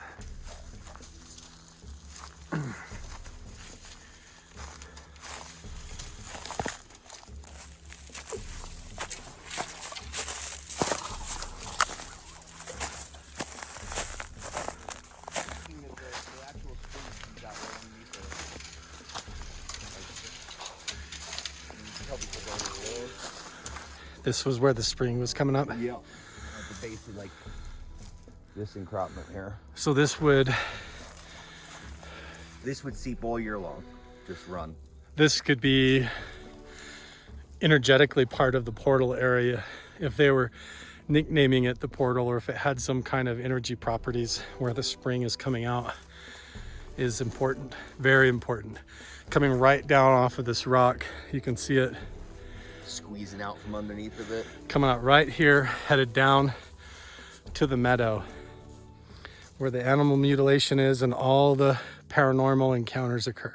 Is it really possible that where this spring is coming out right here, running down from Mount Wilson into the Meadow where all the supernatural and paranormal activity occurs, where UFO sightings and alien interaction happens, could this be a clue to what Jacques Vallée, Bob Bigelow, the whole Bass and NIDS team early on were up here looking for and digging at and trying to find something underground here? Is this a clue to what they were talking to or referring to as the portal? Is there something to these places and locations where the water runs through or goes underground through the geology that thousands of years has created some kind of anomaly that opens up the supernatural and other things to occur? Or maybe it affects human consciousness. One thing is for sure, there's a lot more to do in this meadow, up where the spring is, where the that little pond is and the lake is, where there could be anything underground up in these hills around. Who knows? A lot of searching still to do, a lot of equipment testing to do.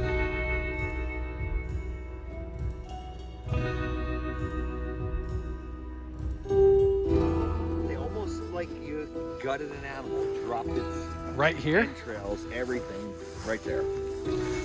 And then the pile basically went and dragged that way. All the way up the hill around the saloon in front to the road. Yeah, like From Mount Wilson into the Meadow where all the supernatural and paranormal activity occurs, where UFO sightings and alien interaction happens. Could this be a clue to what Jacques Vallée, Bob Bigelow, the whole Bass and NIDS team early on were up here looking for and digging at and trying to find something underground here? Is this a clue to what they were talking to or referring to as the portal? One thing is for sure, there's a lot more to do in this meadow, up where the spring is, where the that little pond is and the lake is, where there could be anything underground up in these hills around. Who knows? A lot of searching still to do, a lot of equipment testing to do. Oh, it's like a whole other lake up here. Okay. this lake's 25 feet deep in its heyday. Wow. There's Yeah. a paddle boat in there too. Yep. And so this was all in that National Geographic. Not this one. It was that one down there. That one was always had water because that where So that seep weird. was, that spring, the natural spring, Yeah. that always leaked water. Above here, there's just leaks. In other words, not enough to fill it. Right. That one was actually able to be filled with that spring. And you guys are saying there was some kind of like a monument of a cat or something up here? Right there's a piece of it. What? Where? See that piece with the That? orange to it? Yep. This is a piece of the That is a statue? piece of the cat. What? I knew we would find a piece of it sitting here. Oh yeah, yeah. Look at that. It's painted. Weird. So just explain the context of this cat, or what is it? The 70s or 80s, somewhere in there. 90s. Jerry Hughes, mountain lion hunter, used to like take people up, and there used to be a monument that looked like a mountain lion. Yeah, somebody had it built up over in here, but I don't remember the exact reason why or. Myself Whatever. neither. Yeah, none of But us it know. came up, the vision of like a mountain lion At the same. staring at Adam came up in the seance, and what you thought of was this cat. That was exactly the first thing that came to my mind when she started talking about And how funny he The- just dragged us the up here cat. because of that as well. Which is at the top of I the, didn't even think of that until just now, You really. did but, too. Look at that crap. like a homing pigeon. That's Yeah. what this place does. And so there's something around here that is undiscovered, even though a lot of people have been through here. Or it's discovered and just not. Well, you tell us, Adam. You're the one with the cat vision. I wished. No, I just know it was a statue that was here years back. I don't know when. So it I was know, but built. why are we here right now, Adam?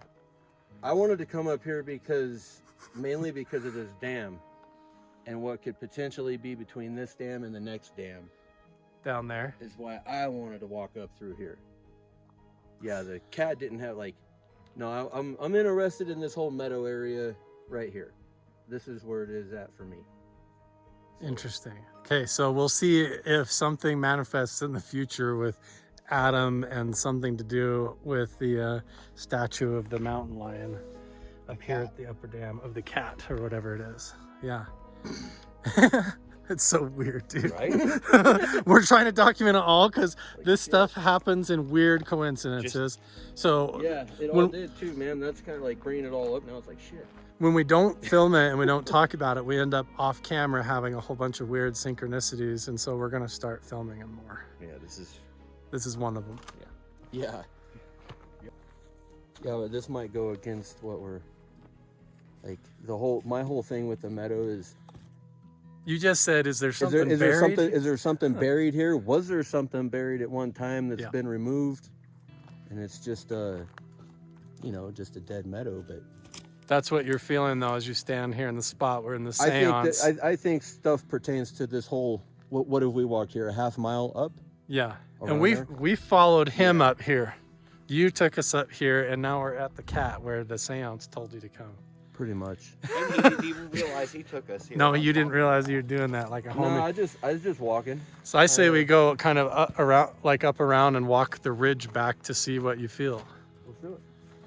That's the thing is, when the Spanish came through, they used turtles and turtle heads and stuff like that. So they would stack up stones to look like tortoises and then put the head on them or break the head off to mark which way they were looking to follow clues for buried treasure, literally for gold or things hidden underground, maybe even ancient sacred relics. And so the question is, we're also asking is which way was the cat facing? Was it looking at something?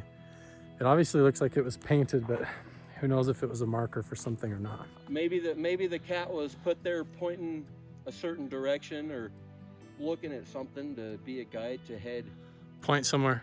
Yeah, exactly. Yeah. For your next clue or whatever. Who knows? Or does the cat and the people up here, does it tie into the Masonic sword and that group and what they were doing? Yeah. A lot of weird mysteries There's going just on. so much stuff. It's cool to come out and explore it, you know? See what you can find. Yeah. Yeah, there's a lot going on up here. This looks like flaked. Could be natural, but kind of looks intentional. We'll leave that here. It's right above the upper dam up here on top of the hill. And I would think that there's got to be artifacts all the way down this ridge following down the creek. Look at that. I mean, that looks almost just like straight up glass. They're going to want to be as close to the water as they can. Right, they That's would where have game's going to be. walked this ridge. We just filmed deer walking. Look at that, yeah. See, that could be a scraping tool and all of that. Wow. Or that one. What's that? I mean, there's Yeah, stuff like that everywhere. Everywhere. So we Well, just here. Come on over here, check this one we out. need to have our archaeologist friend to come up here. I bet he'd see a whole bunch of stuff we're missing. I mean, it ain't an ancient artifact, but it looks like a top from like a Prince Albert can or something. Really? Right here. What? Look at this. This is like a mine or a sinkhole. What is this, Jeff? Unsure? I call it a vent. Like a vent? Yeah. I'm told it's a volcanic. This is So part it's of gotta be this is a mine, dude. It's Look. got to be from a tobacco This is a tin. tobacco tin. This is Yeah. the lid to a tobacco tin. Yeah, that's what that is right there.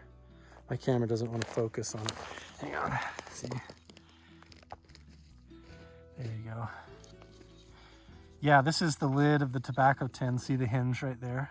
Mhm. There was some ancient old So this is another one of your mines, Jeff, but this is right at the top of the meadow where the runoff comes down. This is a really bizarre spot to dig a mine in. Yeah, Well, I mean, yeah, they, Where the runoff comes off the mountain, you're gonna hit water. what the hell would you dig? Unless you're trying to access caves or an aquifer system or tunnels underground, why would you dig where the runoff goes?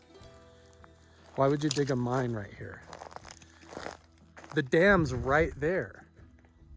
You're gonna hit water. Why would you dig right here unless you're trying to access something underground. I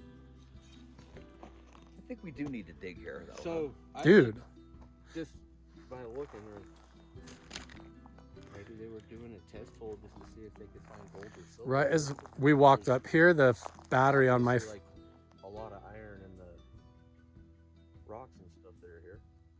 Could be. The battery in my phone literally just dumped down to 10%. It was 50 while we were walking up, and it dropped to 10 right as we got to Jump the in the spot. hole, see if you get a charge. Yeah, right.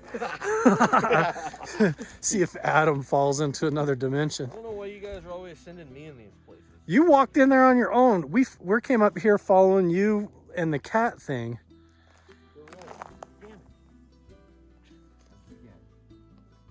This is an entrance, man. I mean, the same people that were digging in the other spots were digging right here. What is that? Flake? Really? Yeah, literally just sitting right here. It doesn't make sense to me why you would You can tell it's dig kind in of- right by where the runoff goes. Look at that.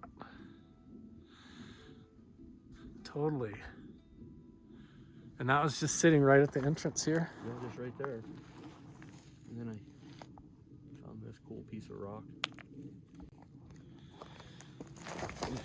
Look at all the quartz in that. That's like a huge chunk of quartz running through the rock right here. Wow. I'm gonna, like, something geological cool happened. Like, look at this. Just how it's all extruded. Oh, weird. It's like flaked, almost like peanut brittle in there or something. There's That is unusual. It's like some kind of a strange basalt or lava rock. What if this is like a lava tube entrance or something? That's exactly what I was told it is. Actually. Really? Yeah. Yep. Because this looks like the stuff up where there's lava tubes all around my house. So what if this, the aquifers from the runoff from the mountain actually are part of a cave entrance Running right down into that run into the ground here? We are going to take a little dig in there one of these We are. days. Yeah. Yeah. We'll definitely make Yeah, it look at work. that. This could be I a wish I had some water. this could be a lava tube entrance. So I mean, this could be a whole ancient cave entrance. They similar up in the Uinta Basin. This is what James and I have been tracking, is going up where these waterways in old times, thousands of years ago, when they would go dry, everybody from the Spanish to the natives would go down in them and store stuff, even bury things. And Well, we can go check out. There's another one. now we're talking about getting back into the legends of the giants and all of that weird stuff. Stepping foot right in it. Like, look at this. Oh, what'd you do here? Oh, I got sidetracked. Sorry. This could be a total lava tube right here. That was pretty funny. Right here. Wow. Yes, it does happen. Jeff just said that geologists came up here. They looked all over at the other mines and other things, and when they saw this, they said, this doesn't make any sense. This is significant. We are starting to officially lose daylight now, but this is a very interesting location. We have a dig entrance right here where it doesn't make any sense for there to be a mine entrance, because it's right where the runoff from the mountain, from Mount Wilson, comes down. You wouldn't want to dig a mine here. You're going to hit water. So the intention to dig a hole right here seems like you want to hit the aquifer, you want to hit the channel system, or you want to hit it when it's dry, when it's a tunnel system, so that you can put stuff inside. So now we have a spot at the top of the meadow, right where all of this runoff happens, where all the strange paranormal things occur, and we have a primitive, possibly ancient dig site where nobody, not even the geologists, can tell what was being dug here. Mark this hole. I want to mark these 3 holes and see if there's any consistencies with the ones way up the ones hill. that we have to go way back in to get. Mark each one. Maybe Jeep- see if something lines up, whatever. This is another one right here, huh? Oh, yeah. Yeah, we need to triangulate them all and see if we connect the dots, what they line up See to. if they're- Look at, yeah, look at the just- guts of this rock. Is there more of this same kind of cinder This all, oh, this is a big chunk of quartz. Look at that. Wow, they could have been chasing gold. Jeff, there might be gold in them there hills. Well, there is gold in them there hills. You know. Look at that sunset. I was gonna say I gotta take a second and appreciate that. Wow. Oh yeah. Holy smokes. I'm no good at working a phone. Jeff. Yes. Adam. Look at how this is caved inside. Imagine if it was poking up. It looks almost exactly like that other structure that is interesting over the one that I think is older than the others. The one that has the A-frame The top. one that's got all the timber with it. The one, yeah. Yeah. That one that has the A-frame top. Look at this. It looks almost exactly the same. Actually, look at the opening going. See how- I think though that. I don't know. Hang on. Let me. Doesn't it look like the gotta same do kind it. of I structure, gotta only do it's it. dug down? I gotta do it.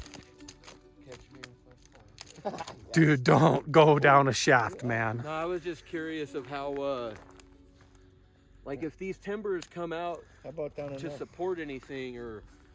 You know What did you I mean? call it, Jeff, when they put the timbers up to stage the hole to go in? What is it called in mining? Sets. A set. Yeah, sets. Set going in. Yeah, that's what I wanted to see if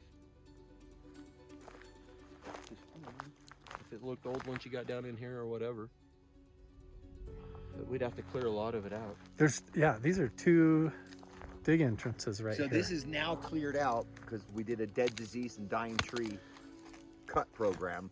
So now you can see these things a lot. Because nobody would have even known that this hole was here. It was like all in the... I knew it was here because I've Yeah, been all over this place, but yeah, this was all forested. Nobody I've talked to field geologists that know this area, and they never knew these vents were on this property. And they don't even know what they're... Okay, No. so they're calling them vents. Yeah. Oh yeah. So they would lava tube vents. Absolutely. So these 100% are two entrances into a tunnel these system. were steam, and steam that's solidified into this rock. It's definite. I know that from Jeff Really? Williams. Oh yeah. What if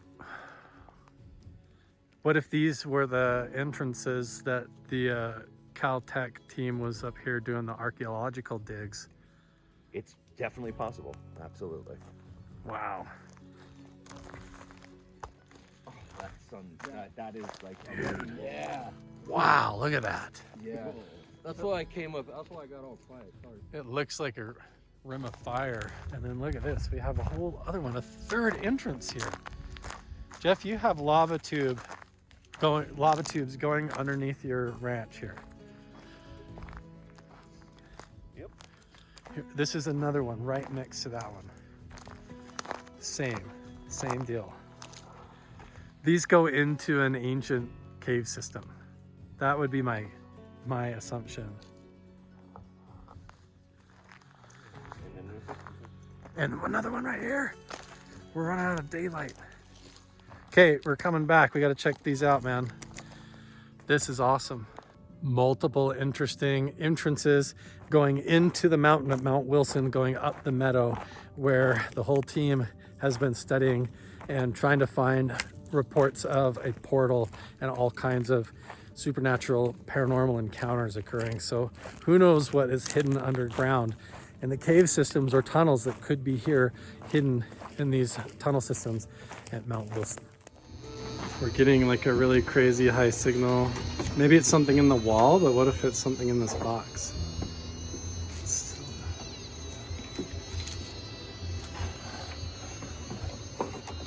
What have you got in there? What?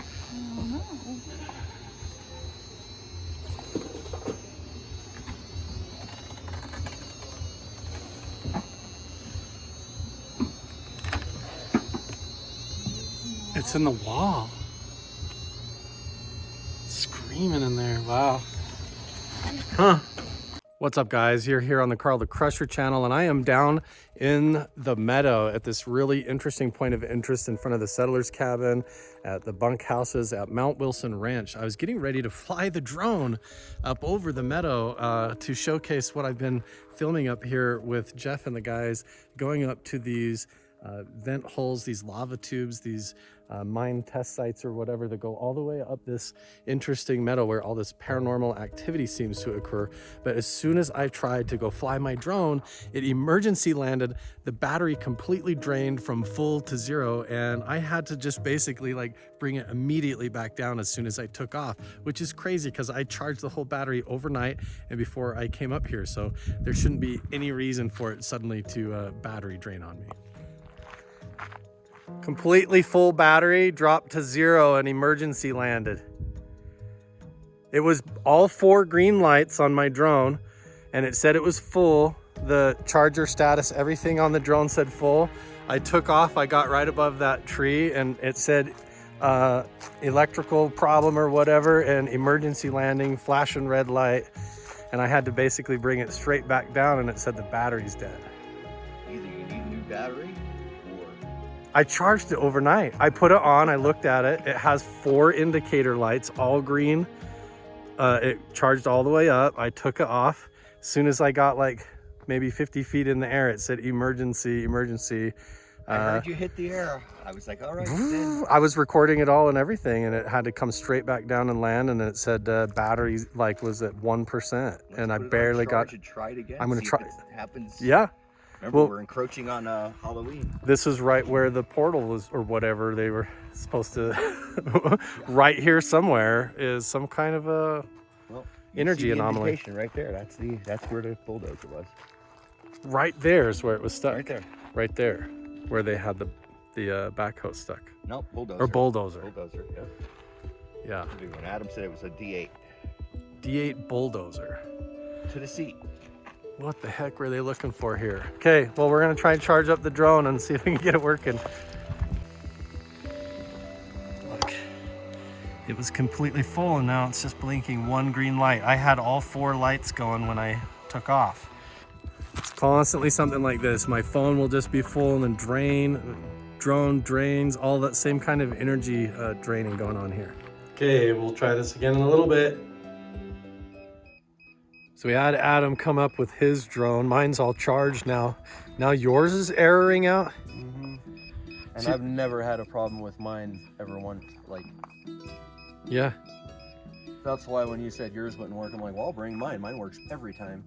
And now it's not, right? Mm-mm. What's it saying on the screen? Just, it won't connect. It wants me to keep pressing and holding. But it ain't even making a difference. The mountain does not want to be filmed today, Adam. Well, I just have to see what happens, I guess. I know. So mine's fully charged.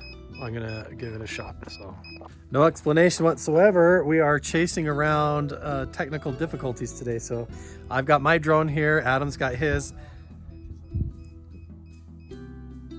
Nothing but equipment problems and energetic failures. Here we are on Halloween weekend at Mount Wilson Ranch, right by this interesting triangle meadow in front of the settlers cabin. So I'm gonna actually have to hook up my phone in order to fly the drone, but I just want to show you guys. Fully charged. There we go. Yeah, see, they're talking about it over here. See? And Jeff's walking around with the goggles on, perfect. See, we're not faking anything up here, guys. This is how it is. I'm trying to figure out who's doing this to my tooth. You got a toothache today, right? Yes. Everyone meet Jordan. Hi, Jordan. Welcome to the channel. Jeff's got the goggles on. We're looking for weird energy zones around the meadow. Yeah, we were just talking about that. Adam's drone is Second drone of the day, dead. Be careful of the power lines or the cables above you. I just turned my drone on, so I'm gonna go try it right now. Mikey too. Mike. I think it's gonna work. Okay. We'll see. Make sure and record too, so you can use your footage too, maybe. Oh yeah, back in business, baby. Watch that cable.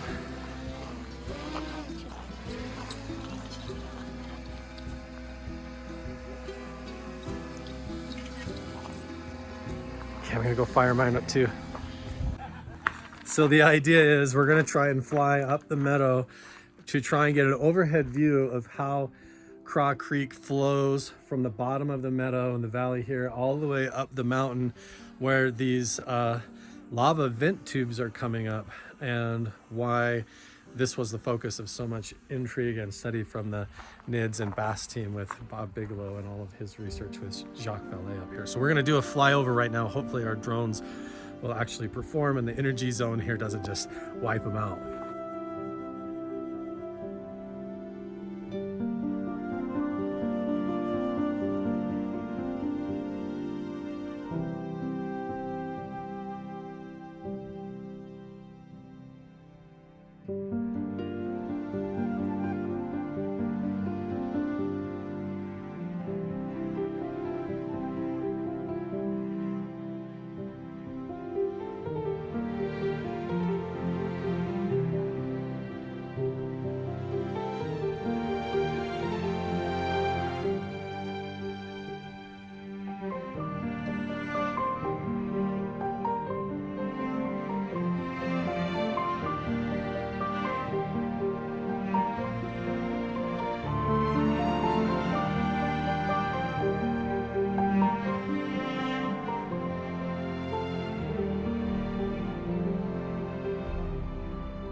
Well, my drone made it, but look guys, I accidentally wrecked on top of the shed.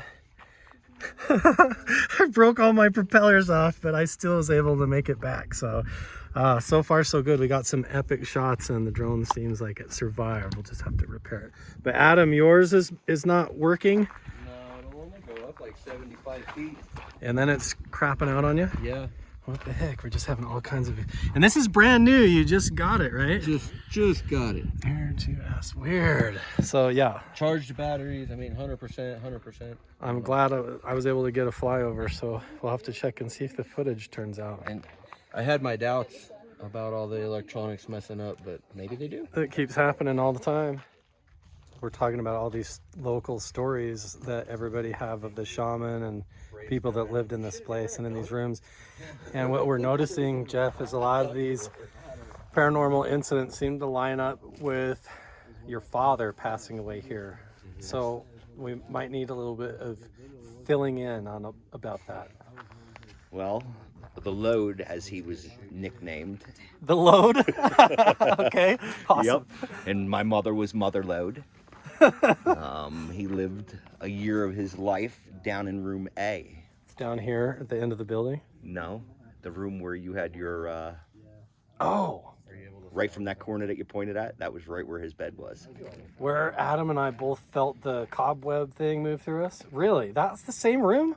Why didn't you tell me that? I was just waiting. That was one of those. You told me that? Why didn't I didn't catch that part. Yeah. Okay. The smell of coffee has Right. been reported Smell of many times. You did tell me the smell I of told coffee. you he was the jokester, and that was what I was telling you about him. Was that Right. He was the prankster in that room. Like why he would be the one that would try to run up and jump scare me from behind like it was funny. Yeah. And Adam especially. I'm sure he's heard Dad All talk of the about above. Adam. Adam's never had any of them kind of experiences or anything, and lo and behold, Adam has his first experience there. Yeah. Which could be Both of typical. us did right there. Yeah. Right. And now, I mean, so we just talked to someone. We're going to interview her probably later at another time. But Right over there. yeah, she lives right over there. And she recounted stories of her son, I mean, having all kinds of stuff like smelling cigarettes. And how does that fit in with your dad? Well, remember the story was smelling dirty cigarettes, nasty cigarettes. Yeah. And my father was noted for smoking whatever. Really? He prided himself on the crappiest cigarette he could smoke. And that was just right here, the last years of his life. Yeah. So is that room open? Can we go through there and then Let's do it. let's do it? Carter, I never told any of you guys that, right? Did I ever tell you that? I knew he died down here somewhere. So he didn't die down here, though. Oh, he didn't? No, he was basically on his way out, and then they took him to the medical center. But he lived here. This is where he would have been. Yeah. Spent his time and everything. So Yeah, this was his dream was always to live out west. right. Okay. And let's just take note that this is right in the meadow where all of this intrigue continues to point, like this whole feature that goes all the way up. I know, I keep intentionally getting everyone in the background because they all hate it so much. This is the room he lived in. Yeah. Like I feel cobwebs right now, but that really could be cobwebs. Do you feel that too? No, I'm just kidding. Wow, okay. So yes, we've been through the bunkhouses here a few times and filmed like in the night, and we need to do a spirit box thing down here. Now that we feel like we may be talking to your dad. Yeah. So this is the room. We came through this door, turned the corner, and then we feel it all like right here. So his bed was right there. His bed was here. Yeah, so right here is where I felt like when I walked up here, I thought somebody ran up behind me and was going to push me in the back. And you're saying he was a jokester. What was his name? James. James. James E. McBurney, otherwise known as Jumbo. Jumbo McBurney. Okay, so now we have some conversation to have with James down here with the spirit box at some point. Yeah. If you're comfortable. Oh yeah, let's do it. Cool. That's part of this whole mission. Right. Didn't you tell him to come back and haunt you? Yeah. You did? Oh, yeah. See, I told my dad too. I was like, you No. better come and ring the bell by my bed and let me know. And holy So we're smokes. fast encroaching on it. Now, okay. So tonight we'll just have a nice Halloween party, Halloween. And we'll get out the spirit box. Yeah. All up my arm right there. It feels like cobwebs. Right now. Up my left arm right now. Whoa. What's his name? James. Hey, James. Oh, that's weird. All right. You saw the hair on my arms go up right there. Woo! This is a weird place, man. Every time I come in here, it's so weird. He doesn't care.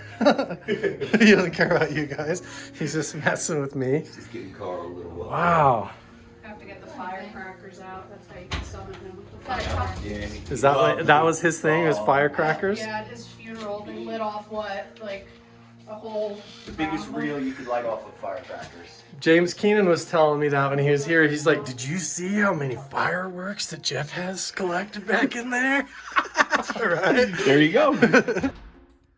We are hiking around now, around the triangular meadow in front of the settler's cabin, onward and upward. And there's this little alcove right here. Check it out, that has coffee cans up here on the ridge, which means there probably was some kind of a a camp up here on the way to where those vent tubes and mine shafts are up here. And now we're back here at the upper pond and dam where the energy seems to come down through the valley right in front of the meadow, in front of the settler's cabin, but it comes down through here, so it's kind of interesting. We got to check out this little clubhouse or tree fort and see what's inside. Yeah, we could totally have this be like a lookout camp spot. Check this out. This would be like our clubhouse, right? Yeah, I think so. We could stay in here and camp and do some... We could all do finger painting. See if we can make contact with whatever spirits roam the valley. Look at Jeffrey Jr. from back in his day. Look at his artwork. That's awesome. He even has the spiral. What a cool spot, all these fingerprints. So awesome. Right here in the path, Jeff. Right here in the pathway. Right? It's our new camp out. That's awesome.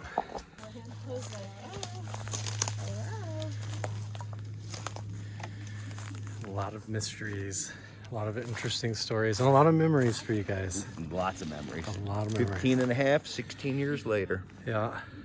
Wow. What's buried underground, Jeff? I started digging. I'm on my way. We're going to figure it out. You did start digging. Yeah, this is all you trying to find it. Yes. The one with the pounding on the windows. Yep. But you guys are all telling ghost stories without me. What's going on? Sorry about that. We're talking about a year ago when Jordan was out with her brother and boyfriend for Halloween. We had a group of archaeologists that were doing a field study before they do some tree removal. One of them was this, he believes in everything. He worked at an asylum and stuff like that. Yep. Oh, really? Yeah. And then the girl, the leader, the boss, had no belief in anything. Until she was here. Until she was here. Yeah. But it was after the big burly man had an experience at night. Really? And she made fun of him and like almost belittled him. Really? Yeah, and then they exchanged rooms. Really? Because she didn't want to stay in that room anymore? No, she decided to stay in that room so she didn't have to listen to the big burly baby. Oh, gotcha. Because she didn't care. That's... But the next morning she was like dumbfounded. Really? Yeah. She had some cool pictures. I'll pass on to you. Oh, that would be awesome. From out of her window. Really? Yeah. She took photos. Yeah, cool light beings, light really? refractions. Yeah. Okay, well, I'll put them in the video after we get them. She became a believer. Really? Yeah. So now we're going to be walking up through the flake zone to see if we can spot or pinpoint any more pottery or arrowheads or anything like that we're going to a live find. Document. These guys are attracted. Yeah, and we'll document and date it with the archaeology team. That sounds perfect. Right up here is where, in a previous video, I found a piece of pottery laying on the ground. So there could be a lot more over here. Oh yeah, that's a flake for sure. Yeah, it totally is. Yeah, look at that. You can see how it's totally flaked right there. Look at these weird ones. I mean, this is like a whole quartz. Ow, I just poked myself on that cactus. A chunk of white quartz right here. This is a flake right next to it. And then look at this weird ball. Like, what is this? Is it a seed? It feels hollow. It's a rock. And it's like laying right there. Look at that. That's really weird. Just in the middle of kind of nowhere up here. I mean, there's stuff around, but this is like, there's flakes and all kinds of stuff here. That is weird.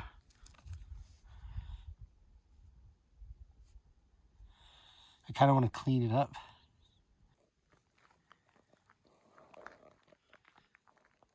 Another one right there, just flakes all over this place. Look at that one just sitting on top of the ground right here. Wow. It's this big hunk right here. Look at that.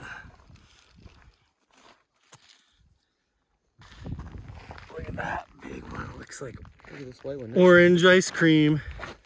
I am headed now down to the meadow in front of the settler's cabin where we have a lot of interesting information. I'm going to try and follow a signal with my GQ EMF 360 to see if I can find where any kind of energy or transmission signal might be pinging or trying to, I don't know, transmit or receive anything from the meadow, because we get a lot of interesting stories right here from right in this spot.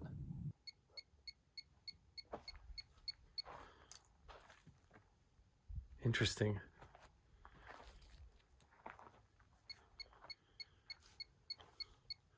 I step out here, I get a signal.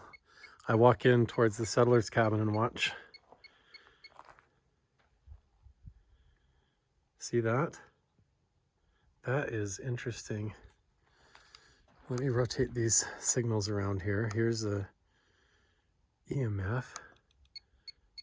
Here's the EF is high. And then zero it out in here. Interesting. The electromagnetic field, is that what EF is? Let's see if we can follow any kind of a signal on this and avoid power lines. Okay, we're going out into the meadow.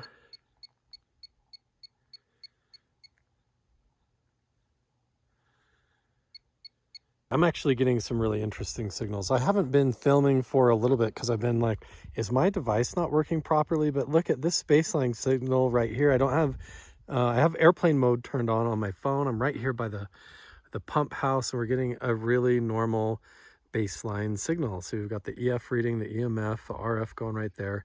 When I get close, you're gonna see the numbers go up.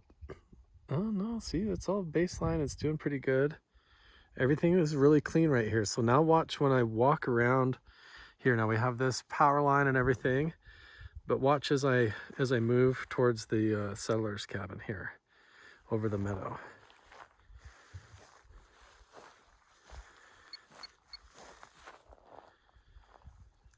It suddenly, like for some reason right here in this area,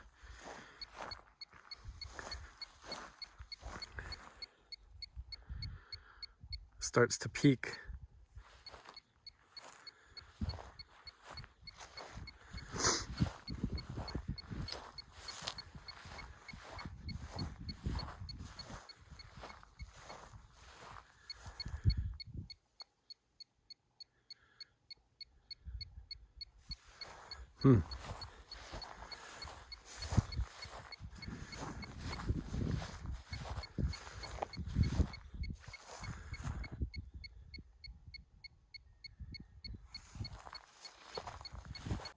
Now here we are at the meadow, and I have a radiation detector. This is the make and model, if you want to look that up.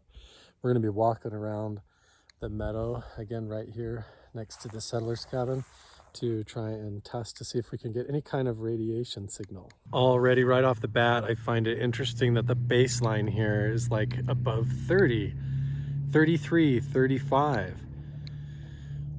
For the radiation right here in the middle of the meadow. That seems, I mean, that's within a normal baseline level, but it seems at the high end for me. So here, we're gonna walk around and see.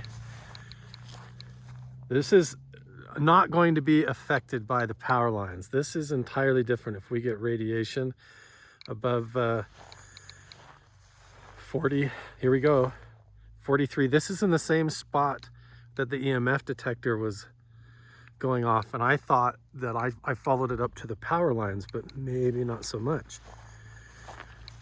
44. Here we go.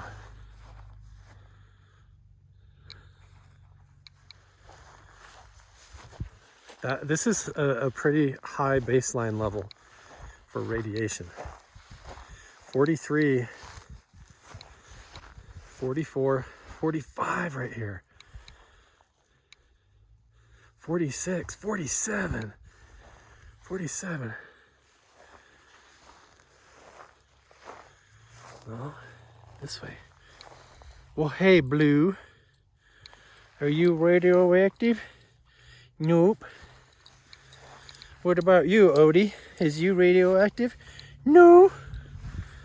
I see. Hey, where's the shaman? Where's the ghost? I love that the dogs came down here to hang out with me. What's up there, huh? Is there a UFO buried underground? Whoa. There they go. How beautiful is it up here, you guys? Wow, it's like a postcard right now. Look at this. Holy smoke. And then the dog takes me. Of course. I wish I could tell you guys everything that I know about this place. It's just not time yet. It's not time yet. And we don't know if we know what we know until we know what we know. That we know what we know. So until we know what we know, we don't know what we know. We just got to keep trying. Right? See, now I come back down the meadow towards the settler's cabin and it starts to jump up again. Interesting. Whoa, 43, 42.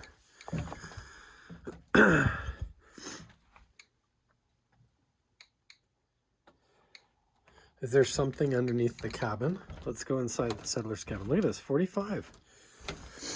Is the cabin built on top of something?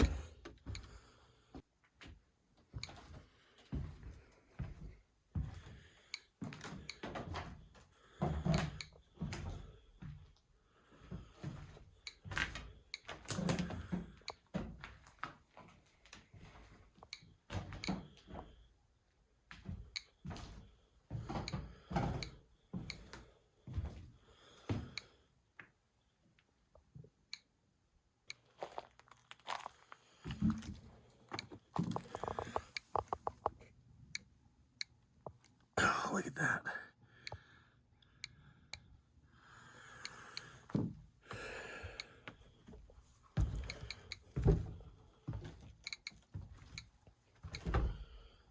$44, $45.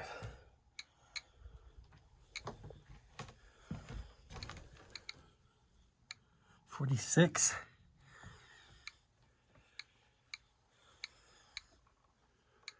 $47.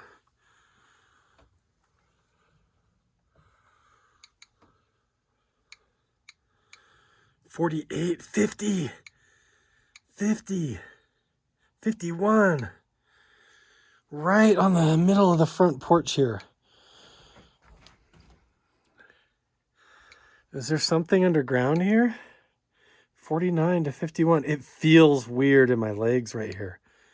It feels like weird right here to stand right here. Right on the front porch, 45. Look at that, 46, 48. What the heck? I mean, I understand radioactive decay, but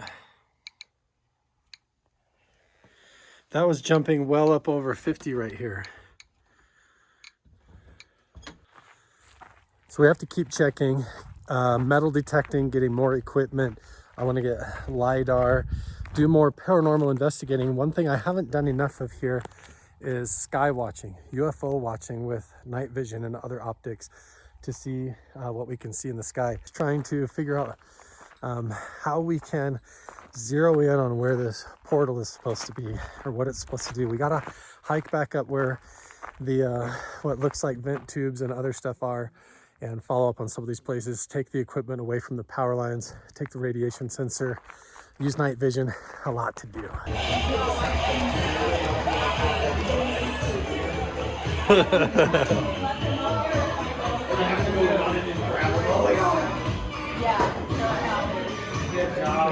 My kids love stairs though, so okay, I'll walk them up there. Good.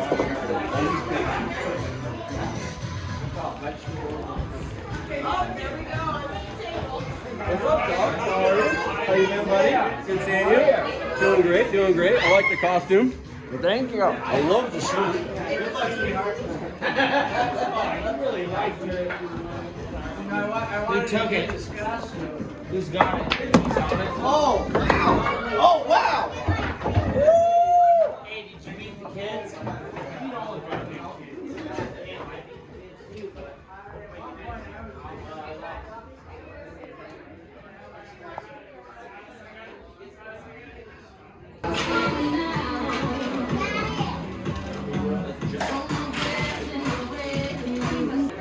What did you just say? Are you filming a video? I am right now. Say hi to everybody. Hi. Tell them your name.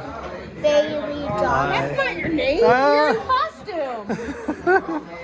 Yeah, you're supposed to. I'm a hillbilly. Oh, you're a hillbilly? Yeah, what are you guys all? Yeah. I am the girl version of Pennywise. From Pennywise? Oh, nice. And say, look, I'm a ladybug. You're a ladybug? Yeah, the So cute. Awesome, We're guys. having a tea party. Awesome, a tea party in the saloon. Perfect. It's time for the costume contests. Look at all these costumes in here. In the haunted saloon of all places.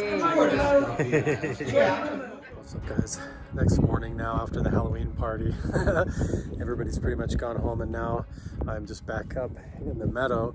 And I'm hiking along, crawling along the rocks with Jeff and Adam for a little bit. It's a little bit windy. I don't know how much I'm going to film here, but we're just going to see if we can find any more clues, circumstantial evidence, or anything that relates to this meadow having some importance to it. See these coffee cans up here? I think we need to come and metal detect this. Have you ever noticed this spot? Look at this. See, this is like a little cubby hole right here where you can imagine they sat up here while maybe they were watching deer come up and down. But I mean, that would have been mining stuff, you know. I don't know how old those are, but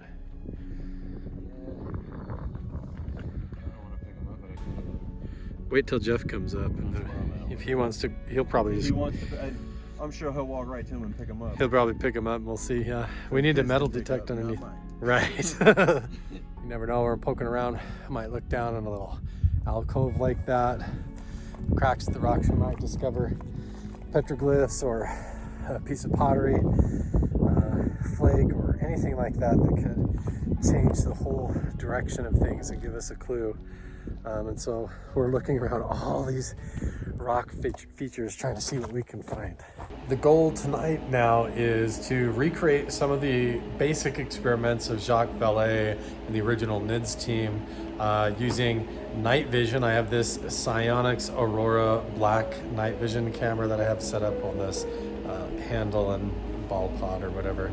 But I'm going to be filming night vision of the sky and the stars, and I also have a portable speaker. I'm going to be playing sound and frequency stuff down in the meadow and outside, seeing if we can make contact. Please go watch the movie Close Encounters of the Third Kind by Steven Spielberg and realize that the French scientist depicted in that movie is based on none other than Jacques Vallée himself. Check this out.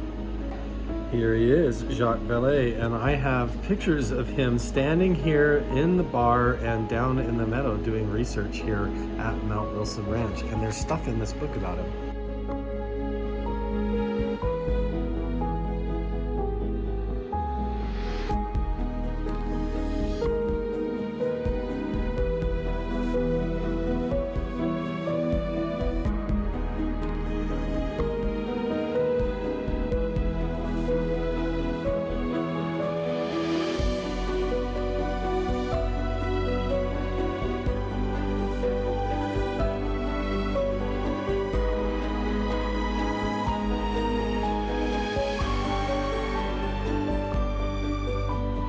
Press and hold the power button. Yep, far right. So that's a radiation sensor. That's an EMF detector. Jeff's going to be running both of those. And Jordan has a spirit box, flashlight, and I'm going to be using night vision. So I'm probably going to switch over from this camera to my night vision here in a minute. We're down here investigating at the settler's cabin right now in front of the meadow. Right here, and I'm going to be using this portable speaker playing music and sound frequencies. So now I'm switching over to the night vision so I can use my phone to play the music. I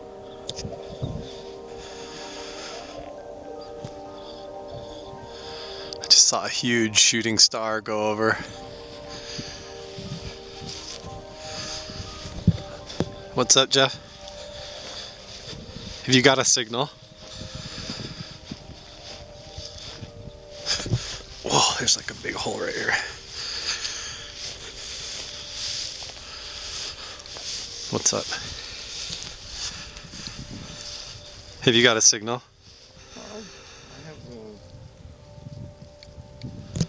climbing up to 54. 54? Just out in the meadow?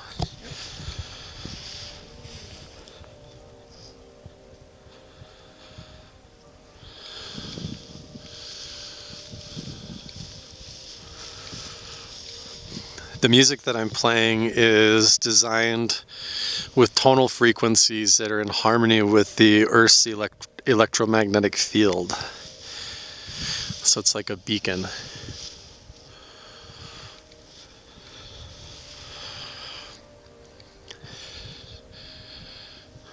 I can see that tower blinking on top of the mountain.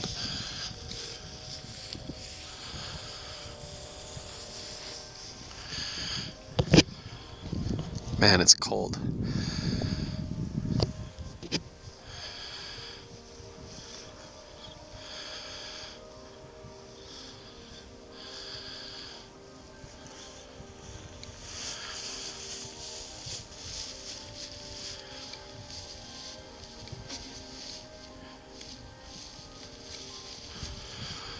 I'm really curious to see if you find the spot that I gravitated towards yesterday when I was walking around.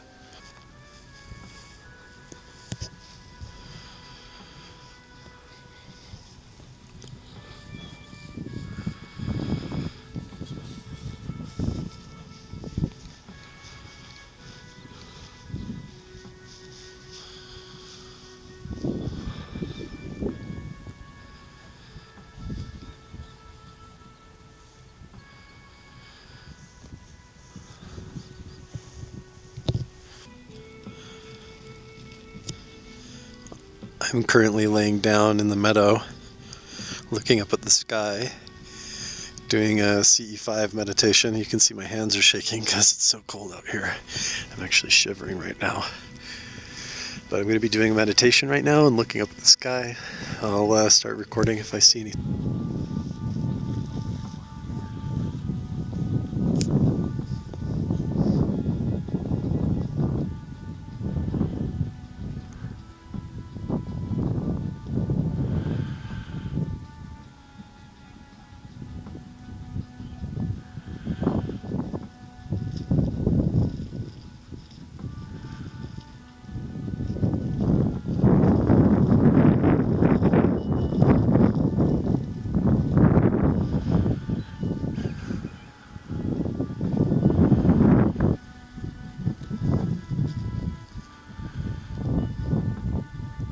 Looks like a satellite to me.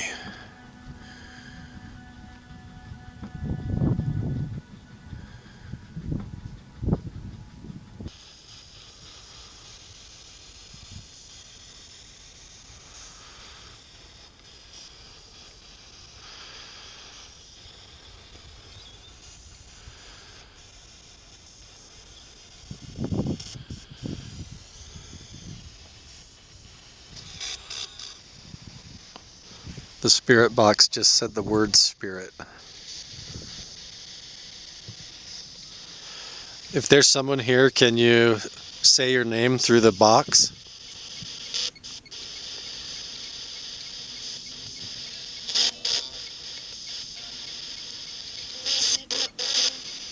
Whoa. Whoa. I don't know what that said, but. Can you say that more clearly, please?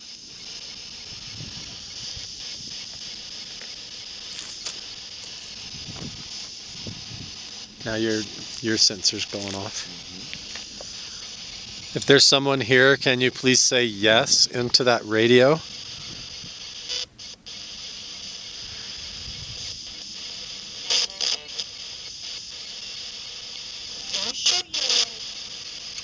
I swear it just said, I'll show you. Or what did you hear? Don't you know? Don't you know? The same voice I keep talking through. Right.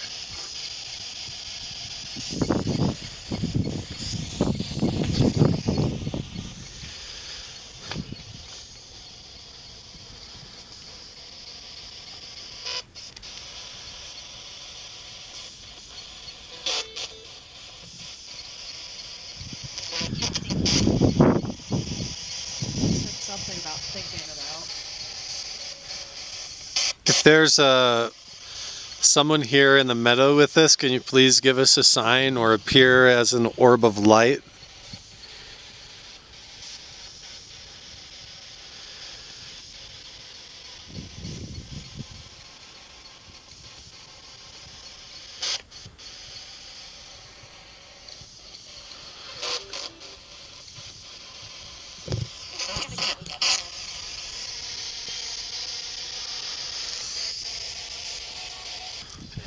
The spirit box just said a name. Jimmy?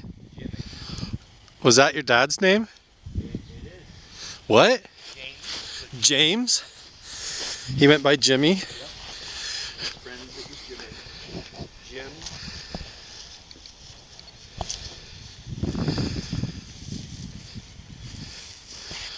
I'm getting ready to do the CE5 audio on the speaker.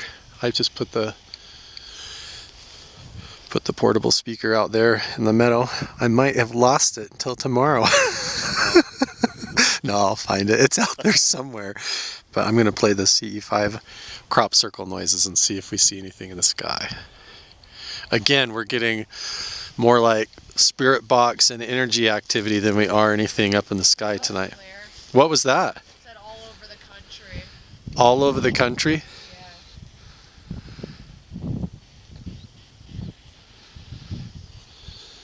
Huh.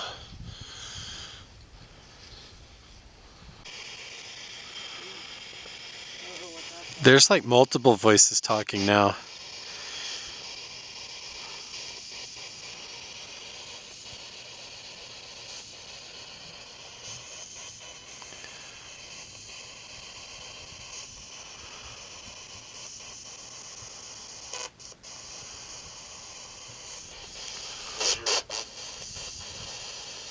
Oh, that's an airplane.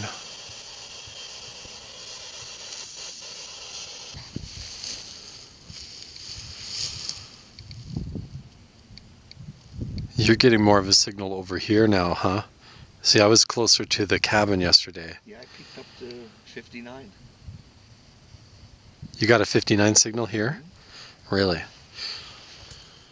was kind of neat because as I stood there, it actually just Climbed up? Yeah. Huh, like there's a fluctuation. Yeah. Is it still talking over there? Jordan's getting all kinds of like conversation with the spirit box tonight.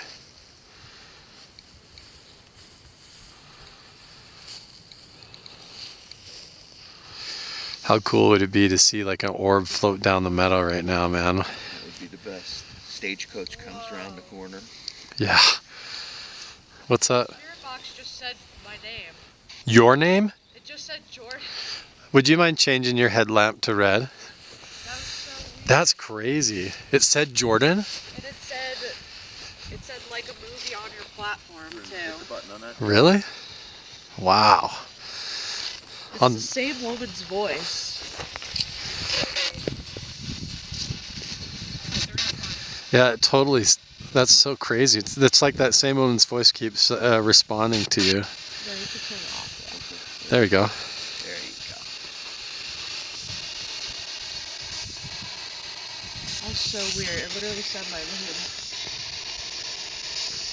Can you say someone else's name that's here, please?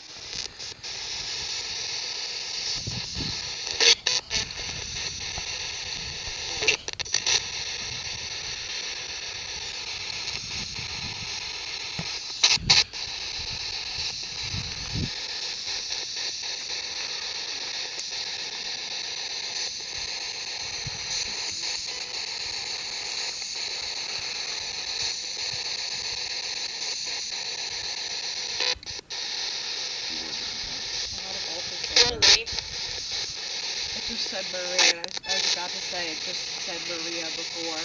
That was another. It said Maria again. Huh.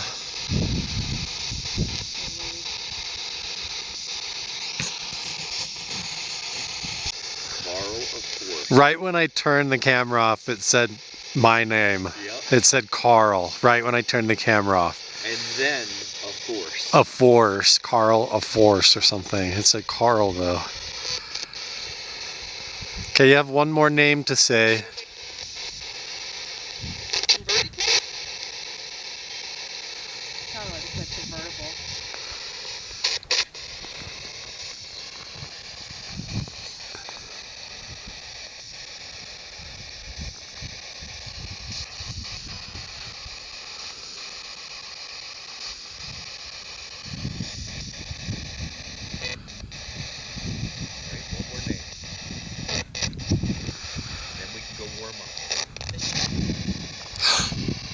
Did it just say Jeff? It just sounded like it said Jeff. I swear it just said your name. Did it just say your name, Jeff? We're gonna have to play that one back. I'm filming with the night vision, so I might have got that one on camera. Oh, right. That might have been all three of them. Dude, it said all three of our names.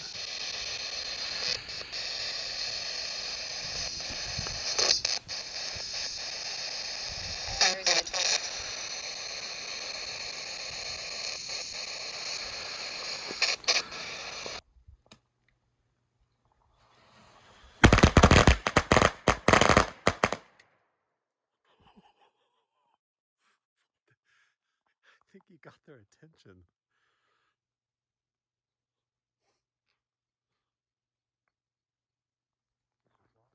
Did that just start going off?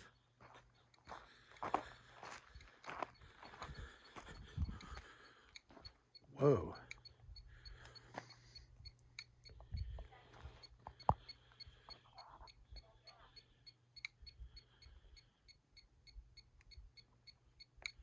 You just did that for your dad?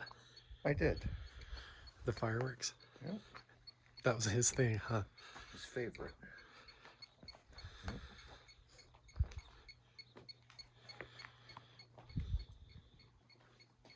Anything on the spirit box?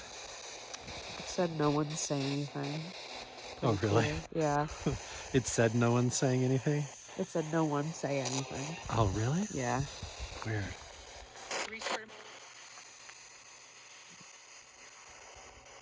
Just asked if it was your mom and it said it's been so long. That was a kid. That was a child's voice.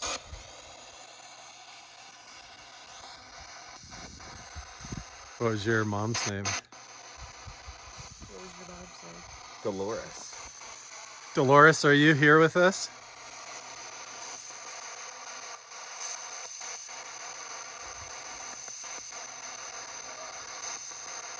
If there's a woman here trying to communicate with us, can you tell us your name?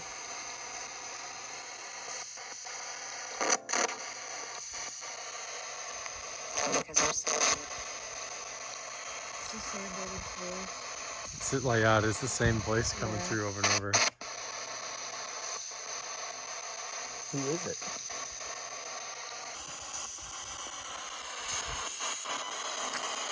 If there's anything you'd like to tell us, please say it really clearly into the radio.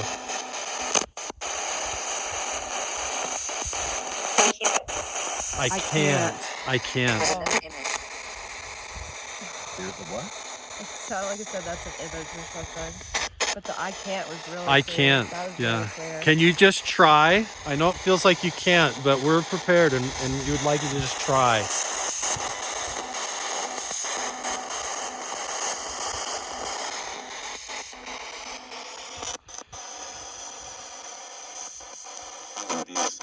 Abuse?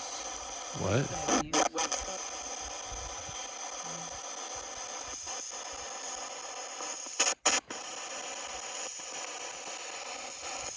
Oh man. We're gonna have to listen to all of this back, man. And the editing, it's gonna be wild trying to go through all this. Oh my gosh, you guys are not gonna believe this. This morning, this is gonna be my ride up the mountain to try and get to what we might think are some ancient petroglyphs. We're not quite sure yet. And I'm gonna be driving this little Honda Odyssey up to a canyon where I haven't been yet. We've been exploring all the way up the Meadow, around the settler's cabin, going up to abandoned mines, going to vent tubes and all kinds of cool spots. But this is a place I haven't been yet. It's gonna be exciting. I don't know how much I'm gonna be able to film while I'm driving this, but we'll get there. See, I just figured out I'm gonna have to sit on my selfie stick and then I'm gonna go set up and get like a clamp or something so maybe I can take you guys along for the ride. Who's in the back here? You got drinks and waters? Got drinks and waters. Oh my gosh. Yeah. So my only break is this. There's an emergency brake back here. That's my only break. That's your only break. Oh my gosh. All right. Riding vintage, baby. Here we go. You guys are gonna get to see my point of view.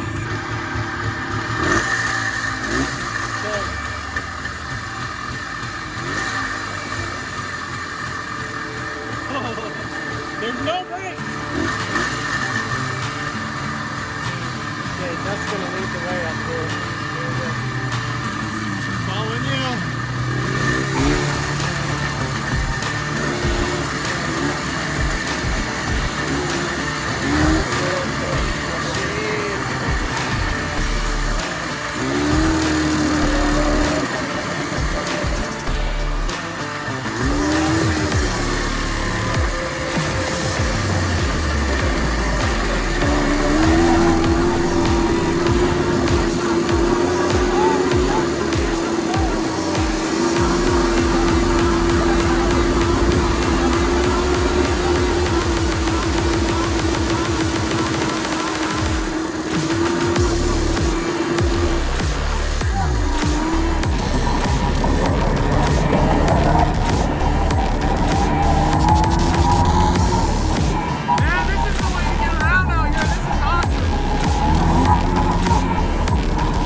That's the most fun I've had in a bit.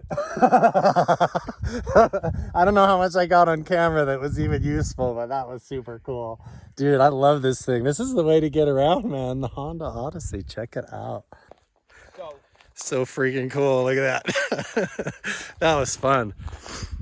Okay, where are we headed here, Jeff? We're gonna go up to some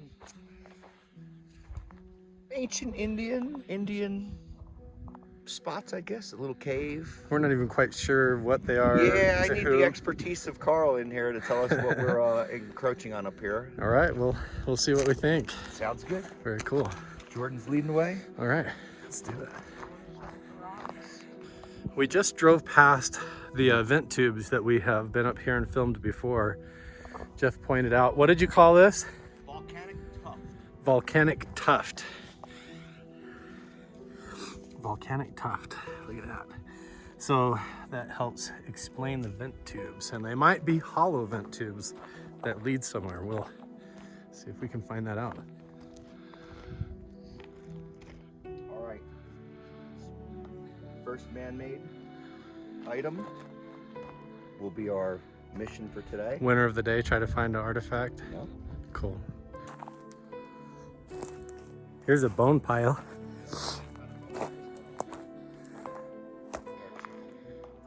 Yeah, it's all scattered all the way up. Bone pieces all the way down there. That could be, I mean, that's a really cool looking rock there, but wow. We're starting to find flakes all over the ground, signs of habitation and stuff, so we're just gonna be really careful where we tread and see what we find. Look at that right there. Very cool. Wow, what is that? You think this is a major Indian site up here? I do.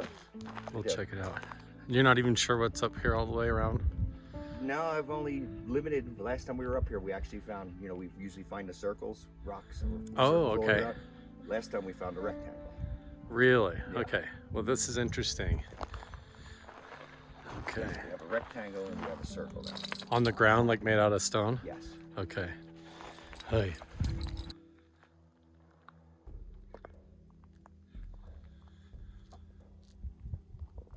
And then you find cool little things like this. Look at that. It's like it's made out of sugar. There's probably huge ones up here like this. Cool. Yeah, I found one. Look at that. It's like their family. The same rock. Oh, so cool. That's like a sink or a pan. That's like a bedpan. Wow, that's a different one. What is that? What is that doing up here? Weird. So, like, what did that come from? Some mine camp up here somewhere? Weird. Yeah, that's a good one. What the heck? That's why you're... Jordan, we that's have why our first man-made item of the day. the saloon and everything is full of stuff like that, because you walk around here and find it all just laying around. Yeah, like, what is this? Why is this up here? Yeah. What the heck?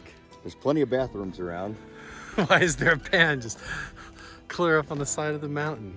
So maybe we'll leave this here as our marker for this spot. Just up here in the open or something, right on this deadfall.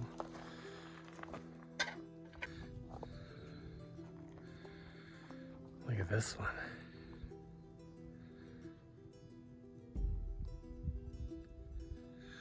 Yeah. What a view. Look at this. Whew. Odie, how'd you get up there? What the heck? She's excellent. scoping it out. Went all the way to the top. She won. She won the race. You won.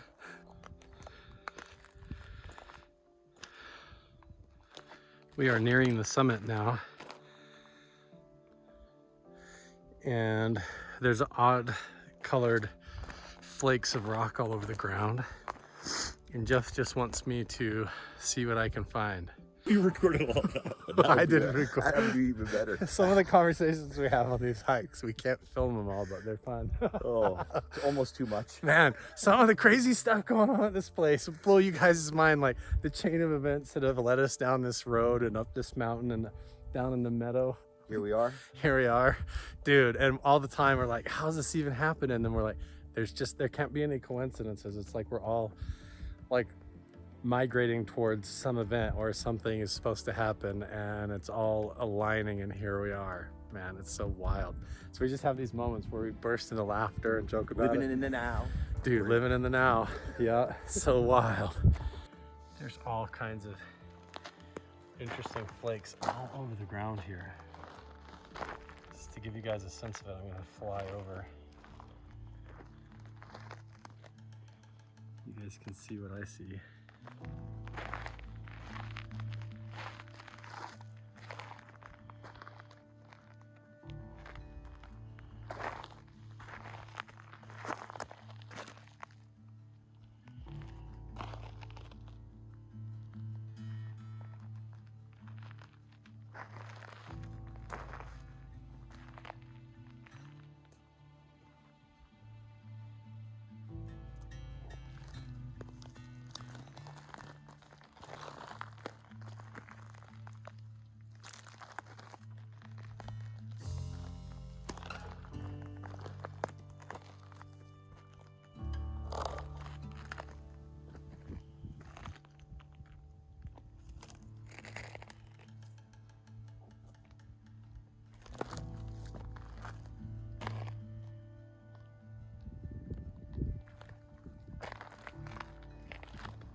This type of conglomerate is so cool.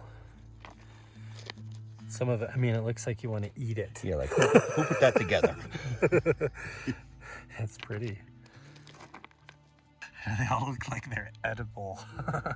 Like you, forbidden food, forbidden candy. Look at that. Are we nicknaming this hike the, what are we calling it, Candyland or? Candyland, sounds good. Big Rock Candy Mountain. If we were really hungry, we'd be eating these rocks. I know, it seems like it. They look like they're all edible.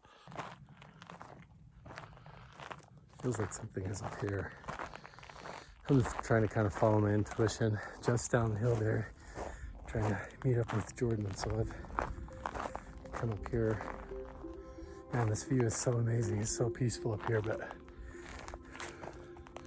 what is this? Check this out. Sorry if I'm breathing heavy, I'm kind of out of breath.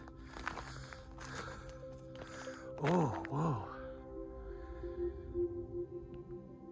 This is a stone circle. Whoa. Look at that. Oh, that's like a square. Okay. Hand-placed stacked stone. Look at this. Wow. Way up here. And now we just need to look around for more artifacts and see. Jeff, I think I found it, man. You hear it? Oh yeah. Okay, there's flakes on the ground and stuff. So now I'm gonna figure out how old this is. Look at that, that's definitely placed here. There's even evidence on the ground right here of flaking right around this site. Right here. Man, and look at the view they had of the sky and everything up here. I almost wonder how old this is. Flaking. There is what looks like some kind of flaking all over the place here.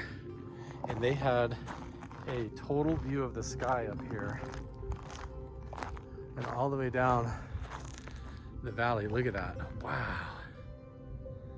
Whoever put this here, it's like directly in line with the meadow and the ranch.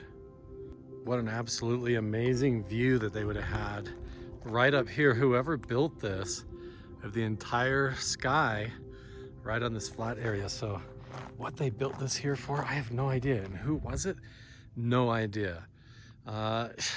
It's definitely hand placed. It's utilizing part of an existing stone feature. Is there something buried underneath here, or what was the purpose? I don't know. We're gonna have to look around for more evidence. This scrub jay has been following me all the way up the mountain.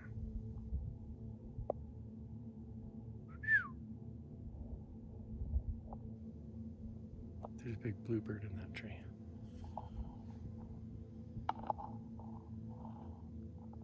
Low there. Here comes Jeff. Do you consider this the circle or the square? I called this the rectangle, but it looks The more rectangle. like a square. It's kind of, yeah, square. And what did you just find on the mountainside here? What is this? I don't know. Did you notice the writing? I did not. Look at the writing. Look. Here, hold it right there. Oh, Look, I it see it says, now. like 8-12330-3. Look, MX-274 AR30, patented, Dayton Aircraft Products no Inc. way. It's a piece of an aircraft. Where's Area 51? There. Right there. Yeah. You have like crash debris. Yeah, metal. You have a piece of crash debris up here on the mountainside, within the Why there fly would be zone. just one piece in that spot like that. That's a piece of a plane fell off. Something. There might be more laying around up here. Some experimental craft that they missed a part of it or something. What would this even go to? Fellow pilots, somebody tell my buddy Chris Lato, what? This is a piece of an airplane. This is a piece of a crashed plane or something that fell off or exploded or something in the sky. I mean, it has the part number right on it. What the heck, man? This place just gets weirder and weirder every day. We found something man-made. Yeah, what the heck, dude? We're standing here at the stone square, and oddly enough, ironically enough, but not, a piece of what could be either an aircraft or, a missile. It could be a piece of a rocket or drone tech or who knows what, but you were saying, yeah, this looks like it was designed to melt at a certain temperature, right? It reminds me of like a thermostat, like, that would actually take a temperature and then... Yeah. But again, nothing mechanical hooked to it, but it just looked like it. Yeah, and this runs through the center here, attached to that, like it's on a cable or something, so that when this overheats, it triggers like a fuse or something almost. This may be screwed into something, Yeah. and then the cable goes through something. Is this part of like a missile or a wing? I have no idea, man. Yeah, like It's such a an flap odd, or something, maybe control. something super odd to find up here though. Somebody must not have liked losing this off their plane. Yeah, well, you can't find it. If it exploded up in the air or something and it fell down here, how would you ever recover it? There could be way more of this. There could be chunks of this laying around if we expanded the search. This is a medicine wheel, friend. We are right at the top of the mountain. Pretty much. I mean, the peak is up there behind. It goes all the way up to Mount Wilson. But right here, wow, what a spot to sit up here and look at the stars. Axis Mundi, they call that the world axis. Do rituals and ceremonies that have been done for thousands of years in conjunction with the North Star and the Big Dipper and the constellations above. And with your consciousness and your life and everything in alignment. And it was a form of making contact with the star people, their gods. And Jeff, you have a medicine wheel on Mount Wilson Ranch.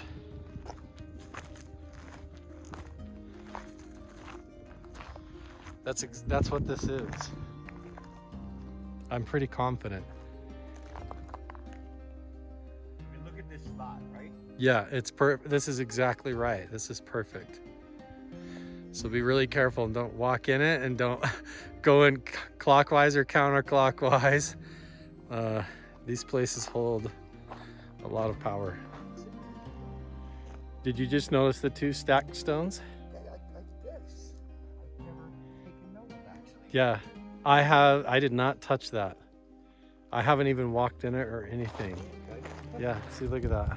There's a couple of stones stacked right there.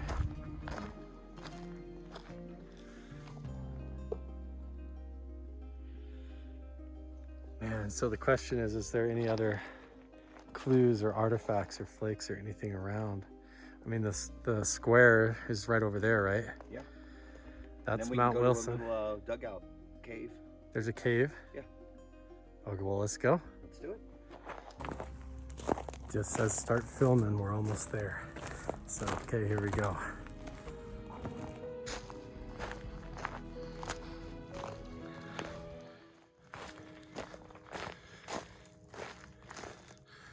Holy smokes, dude. Whoa.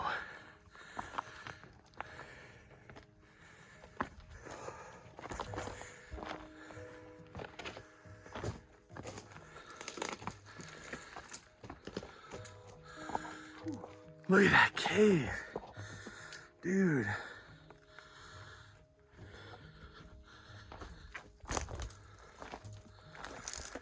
Wow.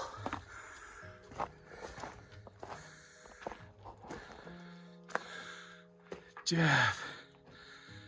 Holy smokes, look at this place. Wow, and the ceiling is all covered in carbon from the smoke. Dude. Grinding stone. What? It's so quiet. I know, do you feel how quiet this is? Whoa.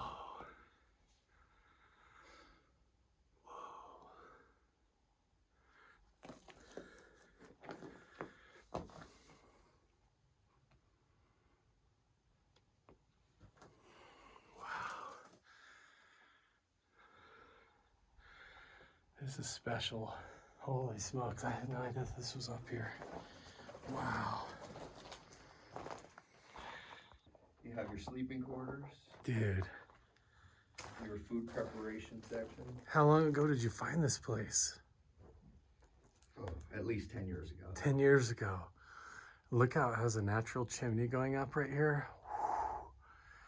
Look at the smoke charring going all the way up that vent. See how it's all blackened, the ceiling?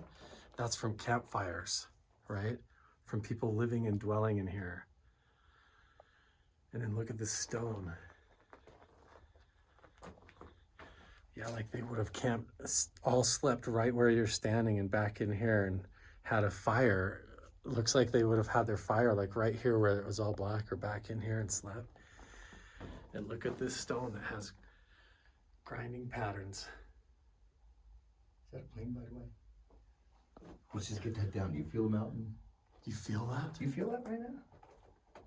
I just want to run outside Whoa, and see if I felt the mountain or not. I mean, Whoa, the plane yeah. going by. No, it feels like Seriously. a low, it feels like an earth rumbling. Yeah, like that's whoa, totally. whoa. That was actually, It sounds like, it felt like a bass. in Like that a, corner right there. That was actually Whoa. pretty wild. It would actually freak me out. I had to come out and check.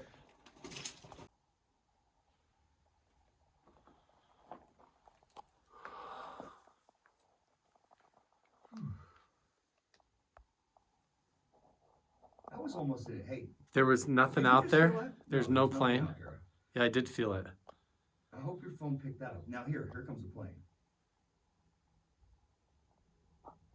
Yeah, that's totally different. This was like a drumming. It was like a whoom, whoom, whoom.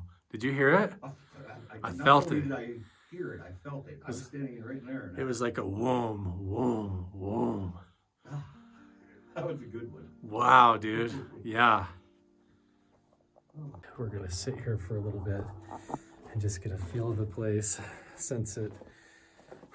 I mean, there's chunks of charcoal on the floor, like burnt wood and things from when they were here. Still here in the floor, like I just stepped over a piece of wood That's all burned.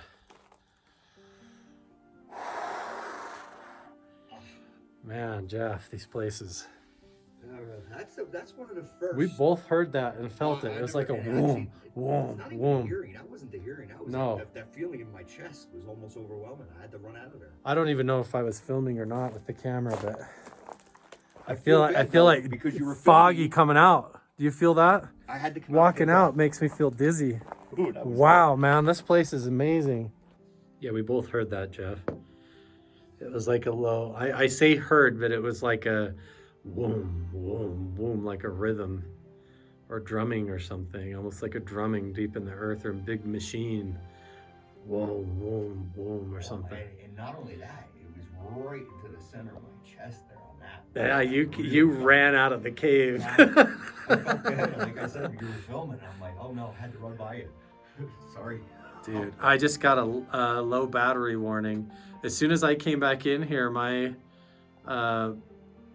phone did not want to record. It quit wanting to film, and then now my battery's almost dead. So, dude, this place is special.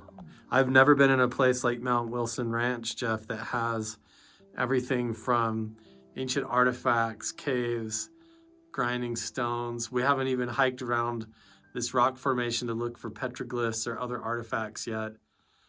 And we have everything all the way up to the MX missile program. And on our way up here, we found maybe even a piece of a missile from the MX program. And we have everyone from Bigelow to Jacques Vallée to Hal Puthoff. Now we've got archaeologists and even people from the old days and all kinds of people. You even have the phone number to one of the Rockefellers. We're gonna give him a call. I'm gonna give him a call. David, we're gonna be calling you. This whole area is absolutely amazing. I don't know what it was. Jeff felt it, had to come out and reset for a minute. I totally felt it and heard it. It was just like a energy coming out of that cave from the mountain. So now we're gonna hike around here and see for a little bit if we can find anything else, but you know, my battery might die. We'll do our best. Well, boss, I think this is the top. Not the very, very top of Mount Wilson, but we're on top of the cave. Way up here, look at this view. Wow! You can see the ranch down behind us over my shoulder there. This is so cool. There's the runway. Squaw Knoll. Everything down here. The famous V. Is that where you were just sitting? What? Is that the square that you were in? Right there? Let's see. I don't think I've ever noticed that one.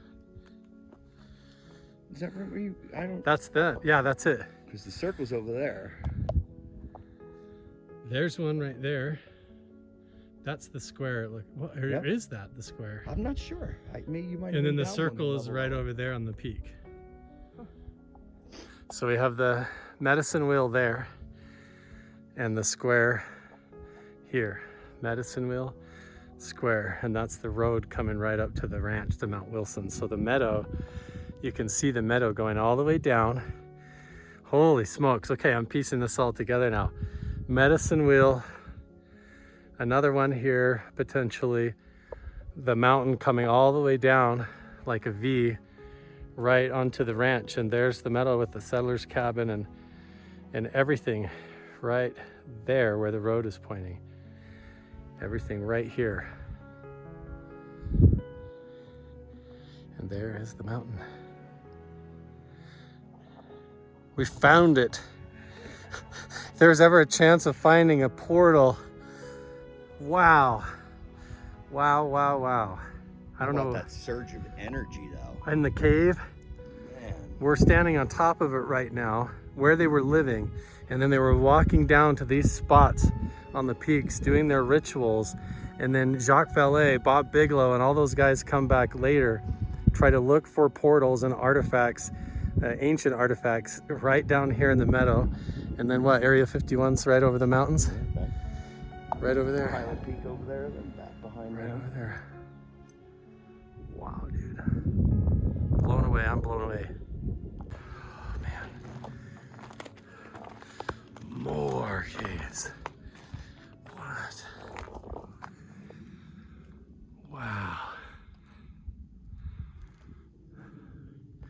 all over this whole place, man.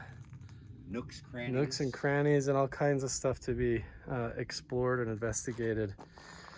And it all ties in and lines up with where all that UFO and research looking for the ghost of the shaman and all that stuff was like officially being done.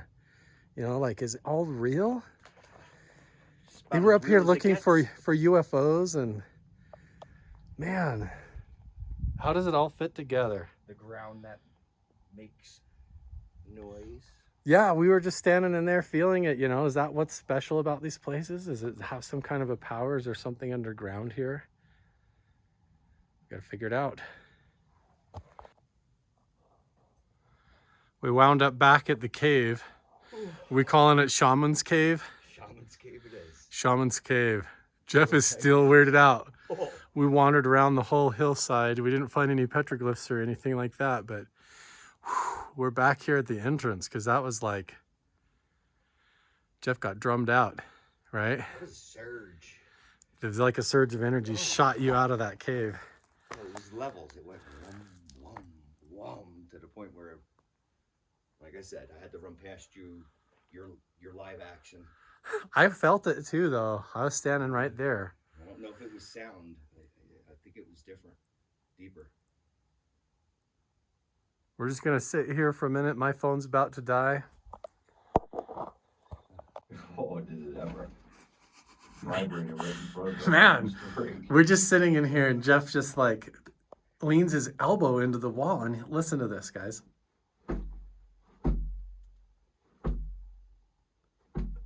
Like this whole cave is like the rock is hollow inside. Like maybe this soot and everywhere that's filled in on the ground is actually an entrance underneath us here that's been backfilled, buried or hidden, right? What if this goes into an underground, into the mountain? Kick that one. Let me be real quiet. I feel it. It vibrates around. Whoa. Like, and I can feel it in my legs through the whole rock. One more time.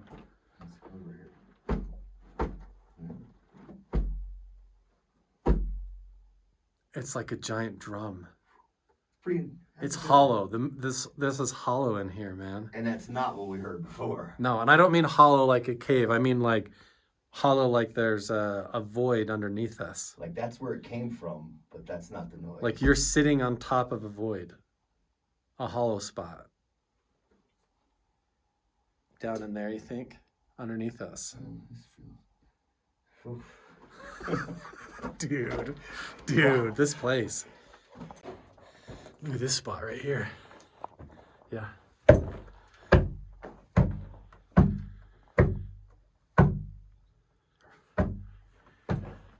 It's like it's hollow down there, right?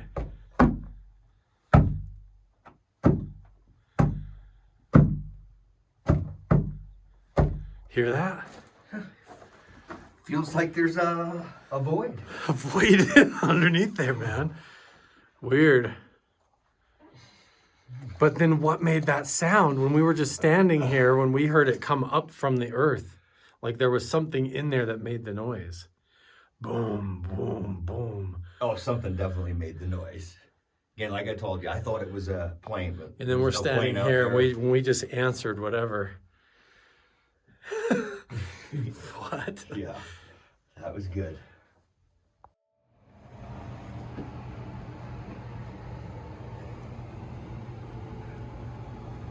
Look at that. Dayton Aircraft Products Incorporated. And then there's numbers. MX-274/AR-30. Serial number? Serial number? Or a model number, possibly? 12330-3 MX-274. Dude, type that into. Let's do it. Put yourself on a wanted persons list. Yeah. If we're not already on. Who had the piece of the plane? Is it a plane or is it like a something else? Look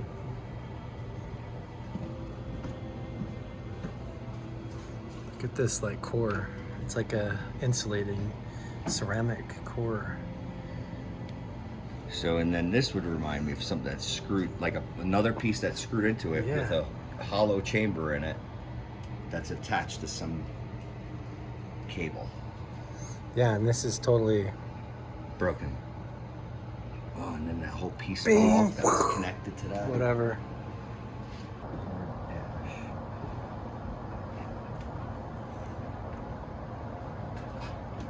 Got your old lady glasses on, Jeff? I got them, yep. That age is setting in on Can you read the Grandpa. writing there, Jeff? Yes, I can see it now.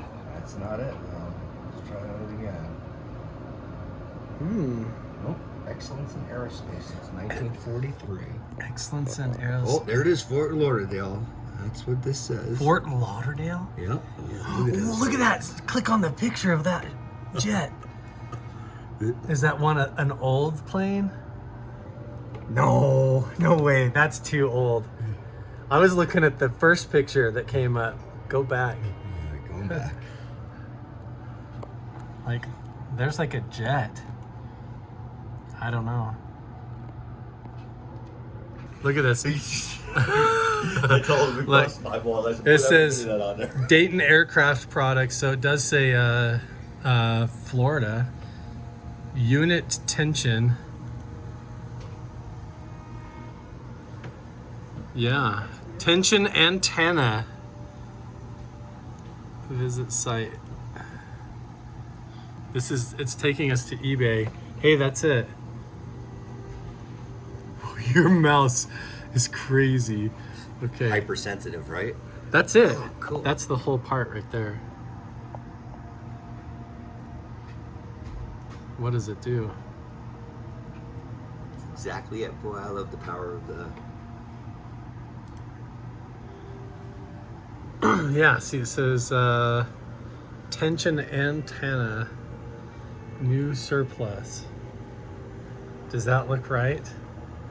Yeah, Yep. Look, there's the loop snapped off right there. There's the holes where it would go.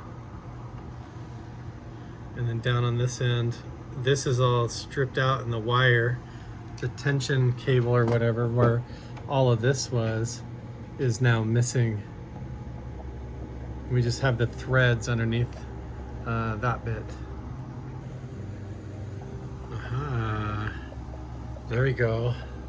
Dayton Granger. Look at this like frequency, and there's an antenna right there. So we'll see if we can find it. The tension take-up unit, part of the subassembly of the HF antenna long wire system, is used to provide tension to hold the long wire antenna in place. Used for grounded installations, units must be rigged on or above. Huh.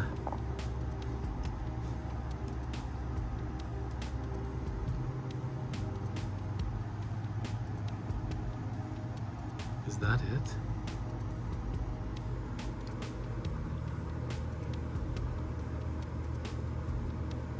I have no idea what this does. It's just like some parts for an antenna.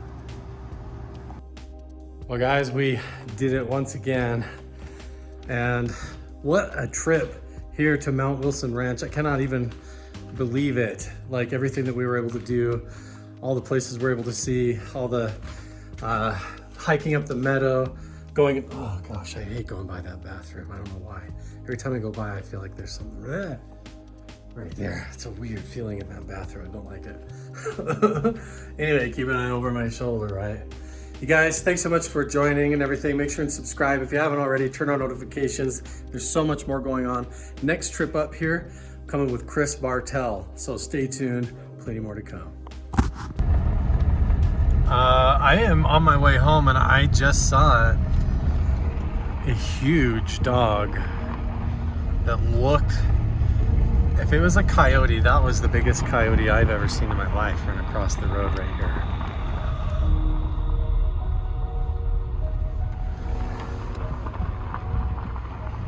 Holy smokes, okay, I'm gonna pull up here and see if I can see it.